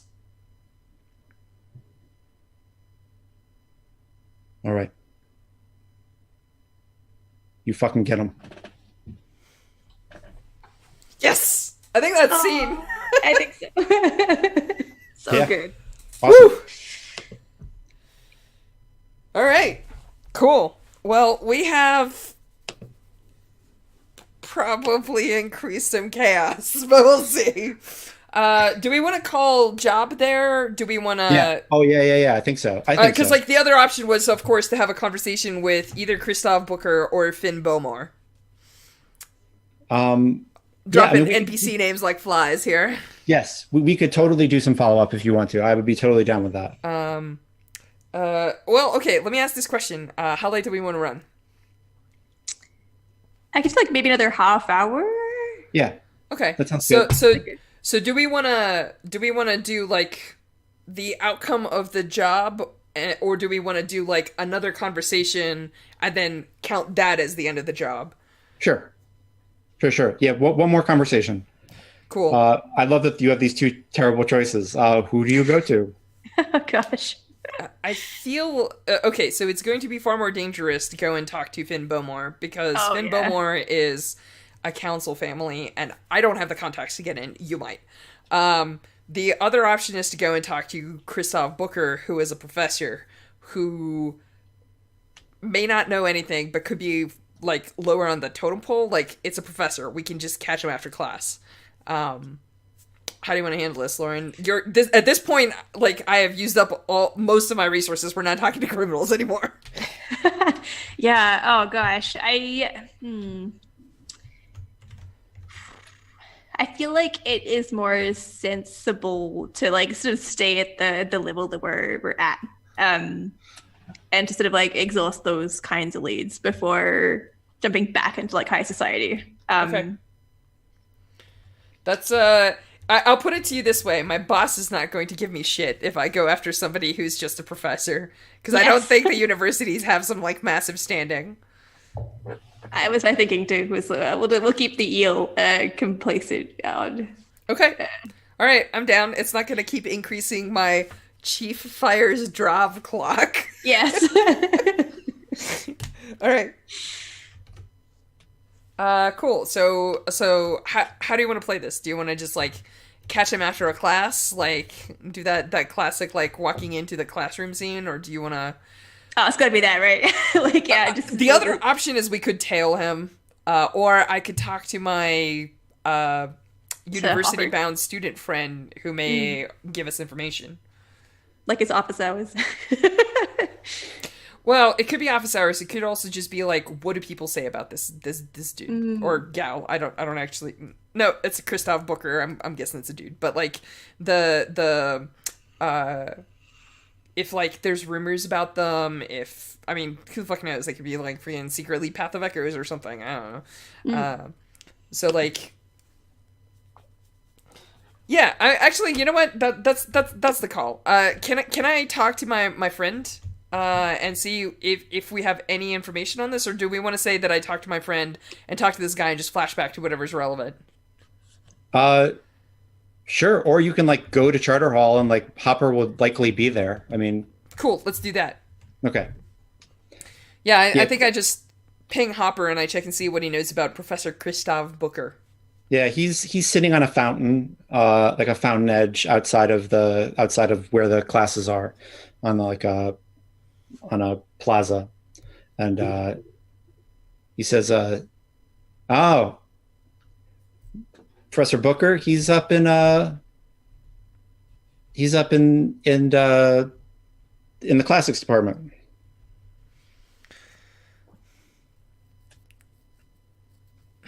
I give him a. Why not old man Booker? He might have known about Ghoul. Fuck you. I'm serious. There's dead lampblacks saying so. Okay. Maybe if like someone before the breaking was taking Ghoul. Booker was alive 10 years ago. But less importantly than that, he may know who he let slip to that Ghoul was on the streets again. Whoever wanted it last time, I guarantee you they want it this time. And right now, we're looking at city council. Before we can get there, I need some names.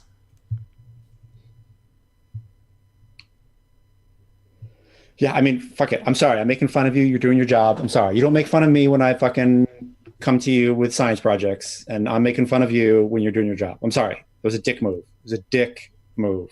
Let's go talk to Professor Booker. He's a really nice guy. You may actually want to be outside of the room while we're having a conversation with him. Okay. Thanks for the info, bud. Yep.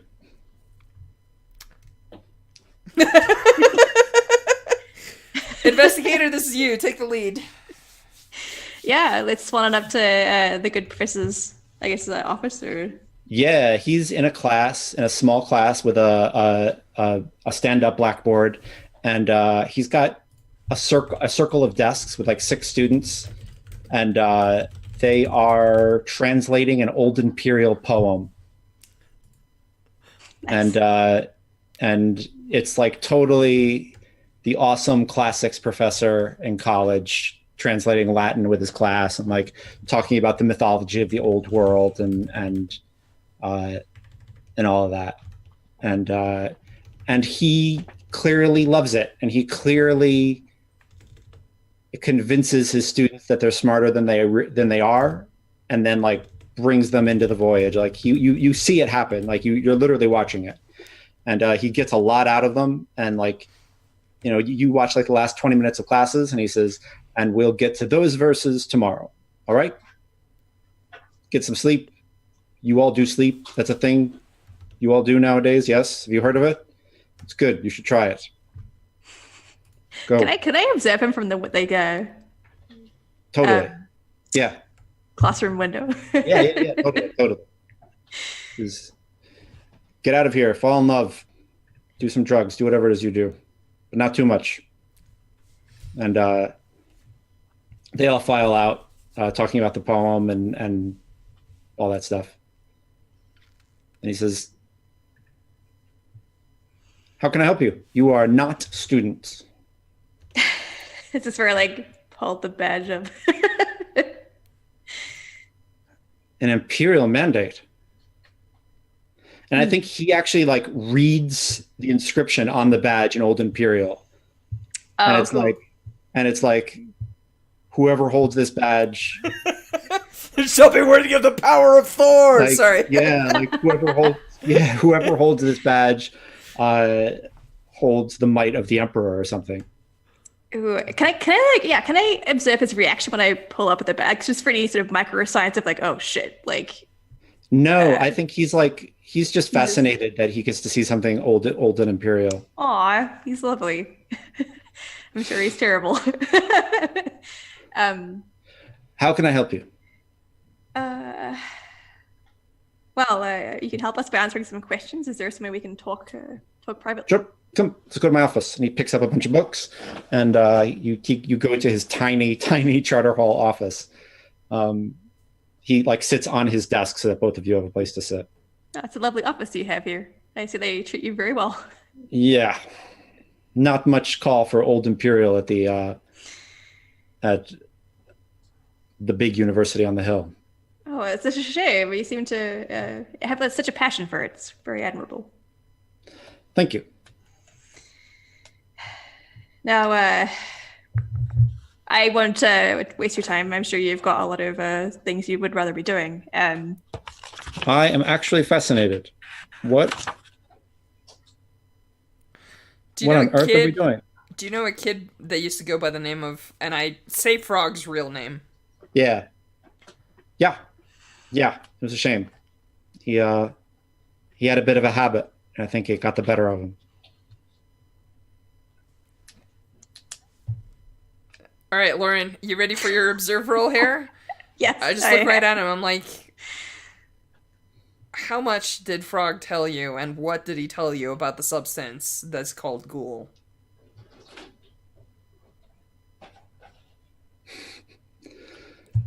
Oh man, yeah, make that roll. Controlled great.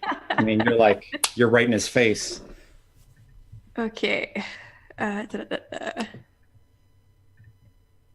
Controlled.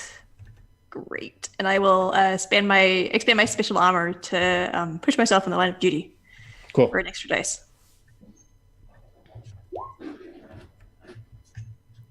Oh, I got a 4. This is interesting because on a controlled, this means you could do it with a consequence, or you can back off and try a different approach. Yeah. You could do it with a consequence and try and test the consequence down if we figure out what the consequence is. Um.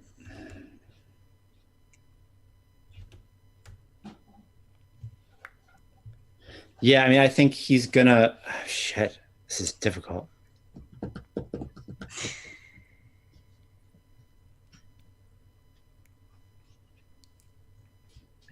I think he looks really. I think he looks really scared, and the consequence is that you feel level 1 harm, guilty. You're fucking with someone who is in way over their head. Again. Yeah, we seem to have a knack for that. Yeah. Shit. I might have a trick up my sleeve.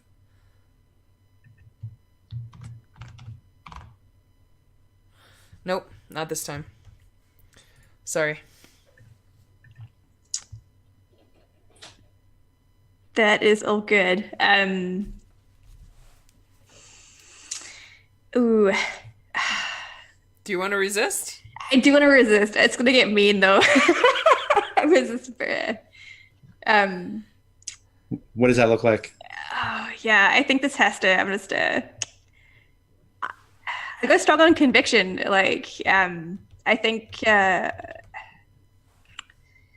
Maya actually stands up because she's thinking back to like what Rob said about like with in the room there, and like how much this is a personal plight as much as it is way more than it is like a career for his career. And Maya puts her hands like on the table, maybe like not very violently, but enough to be like, okay, like we're getting serious here. And says, "Dear Professor, you yourself rightly say look quite frightened in this current scenario. However, I would remind you that there is far more at stake here than just fear. There are lives on the line, lives of people who, like Dear Frog and many others who have come across. And without your compliance, I hate to think what will happen as a consequence." Awesome.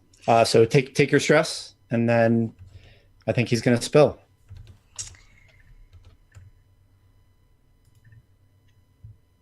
Three stress? 3 stress. That's not too bad. I love that you can think that's not too bad. It would have troubled me. Is that how that works, or is it going to be risky now? So Lauren was resisting the consequence. She was stating her conviction to help fortify herself against guilt. So she does the thing. She got the success at a consequence, and then she mitigated the consequence. He says, "Come on, I'll show you." And he takes you to, like, with a lot of weight, he takes you to the students, like the graduate student lockers. And they're these little lockers with scrolls and books in them. And he opens it and he takes them out and he takes them back to his desk and he puts them on the desk as if that's the answer, right? Like if you're an old Imperial scholar, like there it all is. But yeah, it means nothing to you. The investigator might be able to observe something. I am largely clueless. But he walks you through it, and I'm not going to make you roll to read Old Imperial. He says, Frog, as you called him, he liked to hop. He hopped from subject to subject, from ectoplasmic chemistry to ancient history, demonology.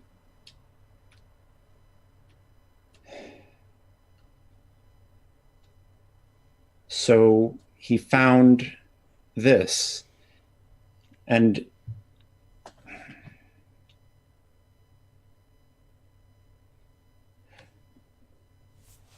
what we're looking at is the research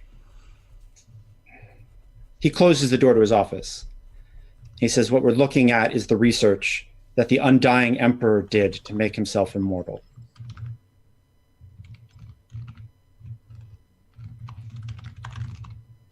I think Drav's nerve breaks a little. Like, so far, Drav is just like, we're all business. I used to be a blade. I'm becoming a blade again. I totally, I will do anything that's necessary. He's like, this is research the Undying Emperor did to make himself immortal. And Trav is just like, how do I get off this thing now, please? So you can imagine why, when this drug came into the city 10 years ago, there were powers that hid it very carefully and very quickly.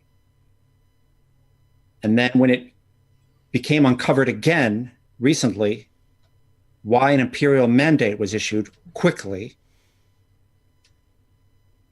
to find out who was using it and why and how.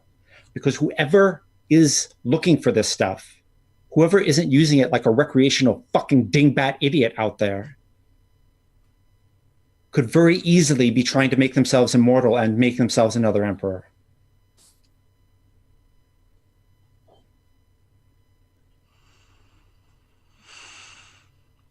I think by his size.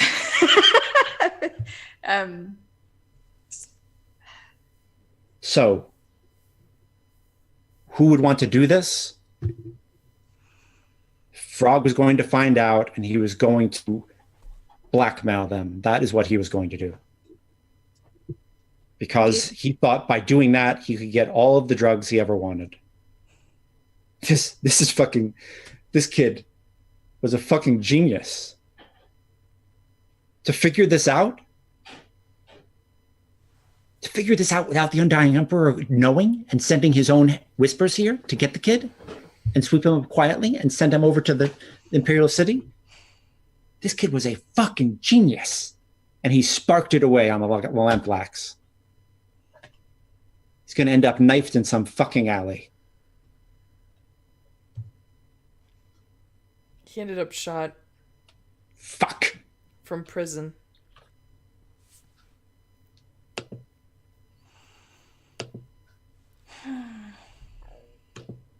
So that is what Frog knew. And that's what you know. And who else knows? Apart from yourself, of course. I would imagine there are a couple of city councilmen who might know. Mm. Who else? Is one of them Finn Bomar?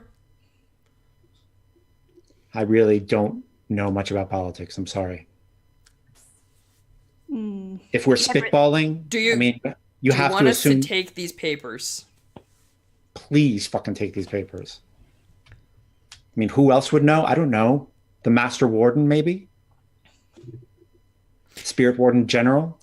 I think there is a moment where I look at the investigator like, I'm not touching them because if I touch these papers, I'm probably dead. I think Maya picks them up with it doesn't look particularly perturbed. Right, I think thumbs through them. Yeah. And it's like it's several scrolls and then several books and then lots of notes. And dear Professor, I'm sure you read the newspaper. And yes, I read the newspaper. And how high society is, in particular, dabbling with this particular substance. Yes. Anyone who has ever studied any social sciences knows that the percentage of drug use in high society is the exact same percentage as the drug use in the slums. It's just that the enforcement is entirely different because the laws are entirely different. I do not understand your laws. They are very constricting, like thorny vines. Yes, like a electric fence that surrounds you and keeps you safe, but also destroys your spirit. Yeah, it's kind of like that. It's kind of our society in a nutshell. Safe. No one I have talked to on my investigation thus far has ever appeared safe.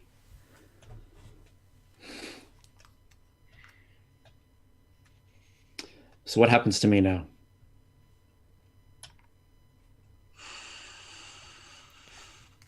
Well, nothing has to happen to you, Professor. I'm giving him a look like, we will try and keep your... And, like, it's really funny, because, like, I'm sitting here, like, Drav is sitting here, like, okay, this is so far beyond anything I could have possibly imagined, right? And then when the guy's like, what happens to me now? And I'm like, you're probably gonna get killed. We'll try and keep your name out of it, but I can't guarantee anything. And Maya's like, nothing has to happen. I'm like... Yeah.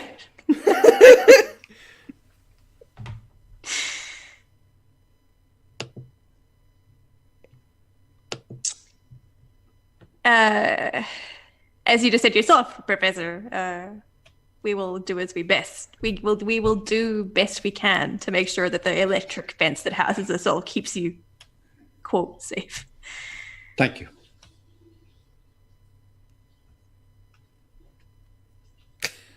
I'm a walk out. Go, yeah. The case had sprawl. It's got sprawl, I tell you.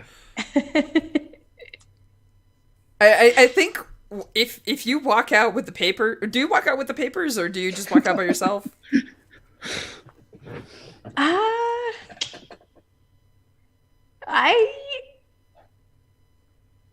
I probably bagged them. I imagine I'm carrying something like I have, like, or like under my cloak or something. Like You can get a scroll case from this guy, probably. Yeah. I'll walk out with the scroll case. Or I think you walk out just as you hear a Drav screaming, "Fuck!" like out a window somewhere. Yeah. Amazing. Poor Drav. Yeah. Yeah, I think like you walk out into like some quad of Charter Hall and you scream "fuck," and like someone yells out a window, "Let it out!" Right? Because some college kid, that's totally what they would do. Let it out.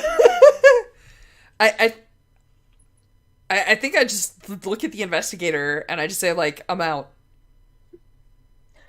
Holy shit.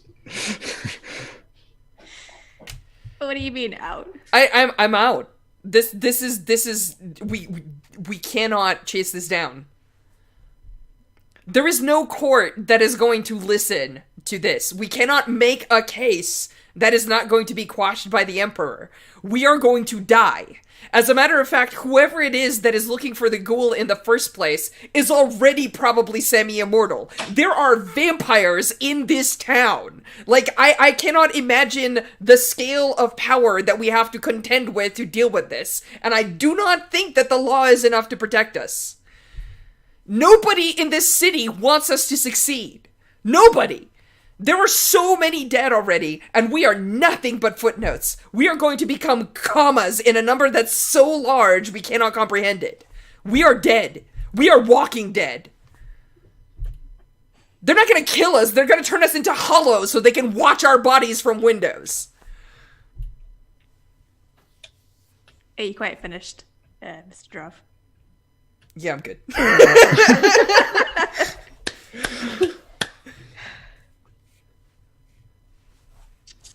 As Lauren says, it's pretty, Potato hotheads. it was very good.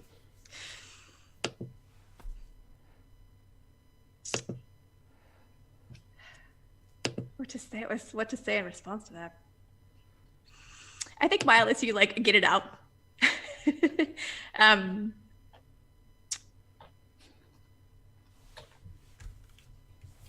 And says,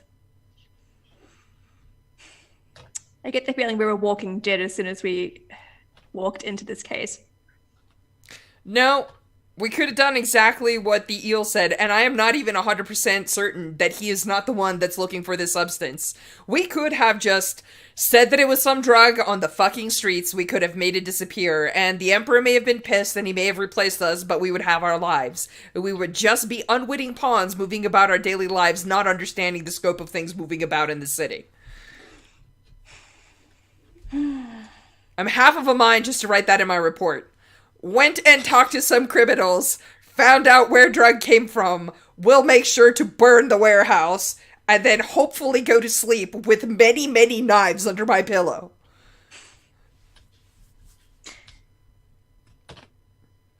And yet, if we brush this under the rug, if we turn a blind eye to the many rats that infest the hierarchy of this ridiculous city, surely things will only get worse. Surely the electric fence will only become more constricting. High society will further squeeze its hand around the throats of the people here, the people that you once knew. Who do you serve? Because we need to understand what page we're on. You've learned shit about me that people that have worked with me for multiple years do not know. And I am trusting you because I thought that what you were looking for was an evil in this town that you were trying to eradicate. But right now I worry that your loyalty is to the Emperor, and I am probably gonna be dead on your word.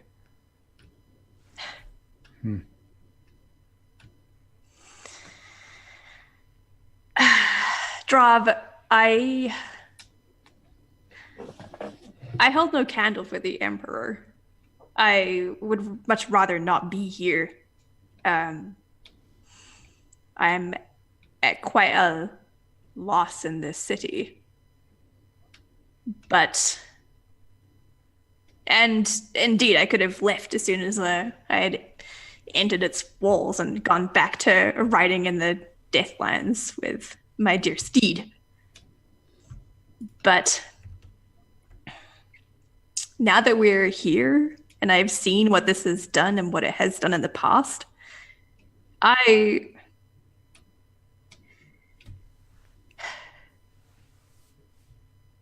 will follow this path to the truth, even if it means death. And if the truth means turning against the one who handed me this paper, whatever this paper means, then so be it. But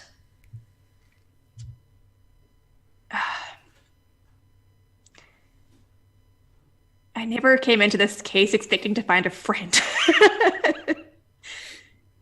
And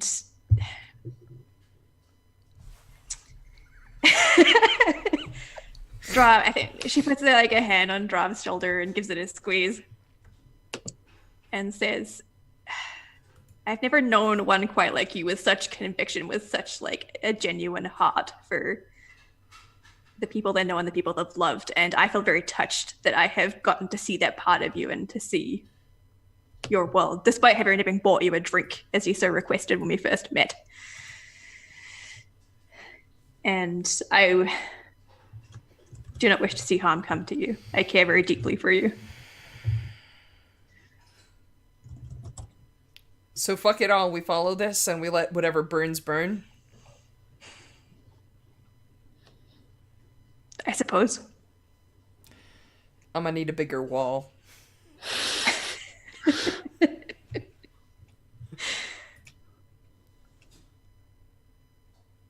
I think that's scene. I can see. All right. I think that's credits for the episode. I never expected you guys to uncover shit so fast. Like, you jumped on that frog thing so hard and fast. It was like shocking. I was like, I'll throw a little thing out. They're going to disregard it. We'll come back to it like later. And you guys were like, wait a minute. Like, you were hawks. That was amazing. So, right. Yes. Cool. Let's do some XPs. Let's do some XPs.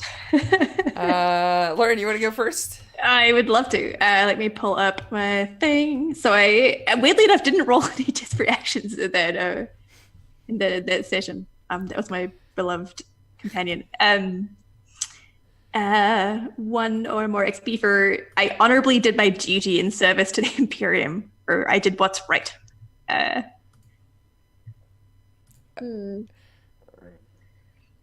think you did.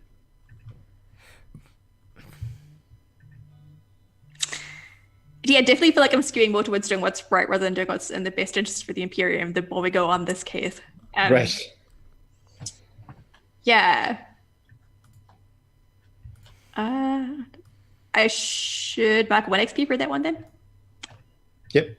Sweet. And I express beliefs, drives, heritage, or background. Yeah, she does that a lot. I mean, I think you get two for that. Well, this whole last conversation is like 2 XP of that, in my opinion. Yeah. Oh my gosh. Totally. Excellent. And then I did not struggle with issues of vice or trauma during the session. I lucked out on that one. Yeah. So that's 3 experience points. Yep. Sweet. Brav. Well, let's look at my blue coatiness. I rolled a shit ton of desperate actions, so they're all marked now. I actually went back through the little chart. Awesome. Almost all of them in savvy, so I'm definitely getting probably a die of exploit here. Cool. So let me look at my XP triggers. My XP triggers are: you serve your precinct by laying down the law, or you did what's right. I feel like I did what's right a lot. Yeah. Oftentimes at cost to myself. Yes. I think you can take 2 for that. All right. Yeah. Next one is you express your beliefs, drives, heritage, or background. And I feel like this was the Drav episode to spill background and also yell a lot about beliefs. Yeah. And hilariously, I'm about to get some bonus XPs. So you struggle with issues from your vice or trauma. So as a point of note, I have a trauma. Let me talk about this trauma. My trauma is obsession. And I think that this is the classic thing that you see with a lot of detectives, which is that I can't let the case go. So I'm just like, I'm already dead. Let's go. All right? And so, like, I feel like I got my trauma, and then I bit down hard on it. So I'm going to pitch 2 XP there. That's awesome. All right.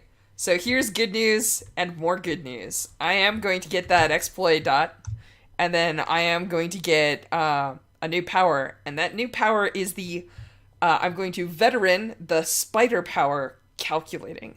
And I think we've seen the beginnings of that, where I'm like starting to put like cards on the board. And I think that there's just this moment where like Drav takes like, because like I think of this like, I've been using playing card references, but I think that maybe like the playing cards in Duskfall have a little bit of tarot to them.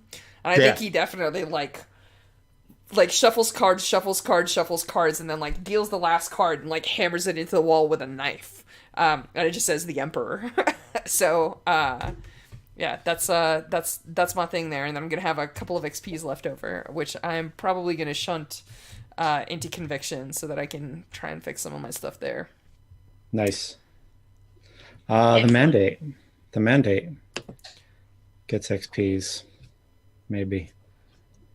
Let's see.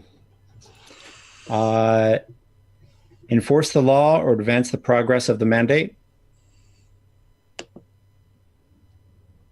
I think so. What do you all think?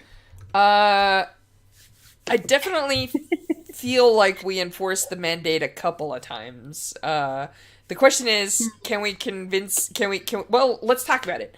The one time that I feel like we went above and beyond the law is when we put Warden Warlin in and threatened her with the mandate. Right. Can you think of other examples where the mandate was advanced? Yeah, I'm.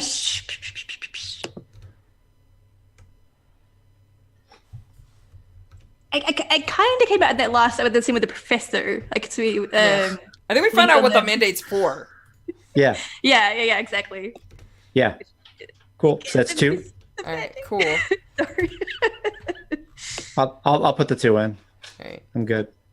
I got it. Challenges above our station. I think for sure Iron Hook, because we took our friggin' heat for that. The question here really becomes whether our tense situations with the lamp blacks are going to count as one higher. Because we made that argument, and I think we bit down on it. We rolled our 0 dice, right? Okay. Is that I fair? can deal with that. Yeah, that's fair. All right, cool. And then, I'm sorry, you were taking it away, Judd. No, it's fine. It's good. It's good. I don't mind. And then bolster your crew's reputation or develop a new one. Yes. What was our reputation? Oh, our reputation was ambitious. Fuck. I think so. Yes. I think so. I think I'm almost getting fired for being super ambitious. So I think you get a crew advancement, and then you'll have one more on the ticker. Cool. Yeah, the last one, by the way, is express goals, drives, inner conflict, or essential nature of the unit. I think that whole last conversation is my pitch for that. Totally, So, yeah. totally. Yeah. So when we flip it over, we are each of us gets some stash according to the rank of our mandate, and apparently the rank of our mandate is 1 because that's what it starts at. So so I think we gain. I'll double check, but I think it is we gain 2 stash each, which is effectively going to become coin for our use. Yeah, 1 action. Hey, don't diss it. It's No, I know. It's kind of critical because we are short on those puppies. Oh, totally. But more importantly, we get to choose whether we want to take a special power or 2 more boxes. And I have a pitch because I may have done some math. Go for it. The pitch that I have is that we should take a power called efficiency. It gives us an additional downtime action to work on long-term projects, heat reductions, or acquiring assets. Yes, that sounds good. Sounds I feel good. like Right. I'm going to be receiving pressure for Yeah, several that's a straight up mandate power. Yeah, because we need it.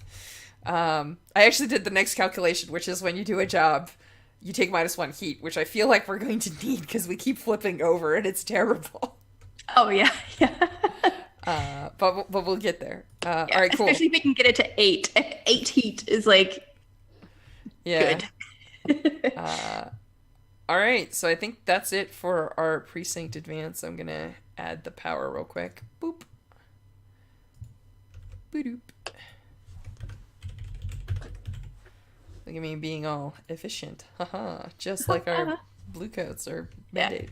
You said this power's efficiency. I was like, yes, but the name of that we need it. All right, cool. I think that's it for the game. Are we meeting again In 2 weeks? 2 weeks? Yep. And hopefully I will have some more. I won't have the Band of Blades title all set up that time. So hopefully we'll be all right. All right. So shall we do outros? Sure. Yes. I'll go first. Hey, I'm Strash, he, him. You can find me on the internet, / the Twitters, at Strash A, most places. Thank you all for hanging out with us and keeping our chat popping. This has been a solid blast. For those of you that are interested in Blades things, and funny that I should mention the Band Blades title, we just turned over our text, so there's we're looking at actually having pre-orders for the Band of Blades book and the full PDF going out sometime around the start of June. So if you're hype about that, stay hype. We've got a little bit longer to polish up some stuff and get some stuff out there. But yeah, that's a thing that's happening. So Lauren, take it away. Yes, I am Lauren. I go by she, they, and I am likewise on Twitter at the Stray Kiwi. Gosh, what am I not working on? I likewise have hopefully some PDFs dropping soon of Girl Underground, which is a Alice in Wonderland PBTA game that follows a curious girl's adventures through a wondrous land with her strange companions. I'm just wrapping up the text with that to have it go to print soon, and then yes, PDF will be available if you missed the Kickstarter. And Lauren, can I ask you a question about that? Oh yes, please. I love that picture where like you see Alice and Dorothy and I'm sure there's somebody else who travels to another world.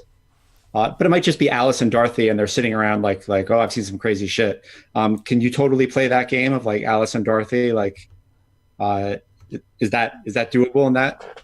How do you mean by crazy shit? Like I don't know. I just love the idea of like Alice and Dorothy as a team of heroes who, I don't know if they like fight crime, but they go to other worlds and they're like, oh, I've been to other worlds before. Like I've seen this. Like let's do this, and it's still amazing and fantastical. But I don't know. I just love the idea of Alice and Dorothy as like veterans of crazy shit. And I was just wondering if Girl Underground like has that vibe to it, or Oh, that's such a good question. Yes, it can. okay, okay, So like the game follows this sort of average girl who like falls into Wonderland, and it's got about it. like, a journey of self-discovery and Cool, questioning cool. like herself and the world around her, but through like the dreamy surrealism of Alice in Wonderland. But um, as well as her, there are all of her companions, and each player gets to play like a companion. And one of those companions is called like the Runaway, who's kind of like the girl who's or kid who's been lost or has lived in this world for some time. So you can totally like have that Oh, dynamic of the two of them, kind of like the Runaway being like, I live here now. I eat cotton candy yeah, clouds for breakfast, and oh, I've seen some shit, and I'm here to tell you all about it. So yeah. you can totally have some That's like yeah awesome. Wonderland fighting Yeah, yeah, dynamics yeah. with them. Yeah. Cool. That sounds awesome. I backed it, so I'm excited to Ah, do it. Cool. thank you. I'm Judd, he, him, and I've got a podcast that I've been doing intermittently called Daydreaming About Dragons, where I talk about gaming, and I talk about two things per episode. Like I talk about gaming for about 10 minutes, and then I talk about a piece of media or something that's inspiring me for another 10 minutes, and I try to loop it back into the gaming. So it's 20 minutes. It's super fast. And matter of fact, 20 minutes is a long episode. Usually they're about 15.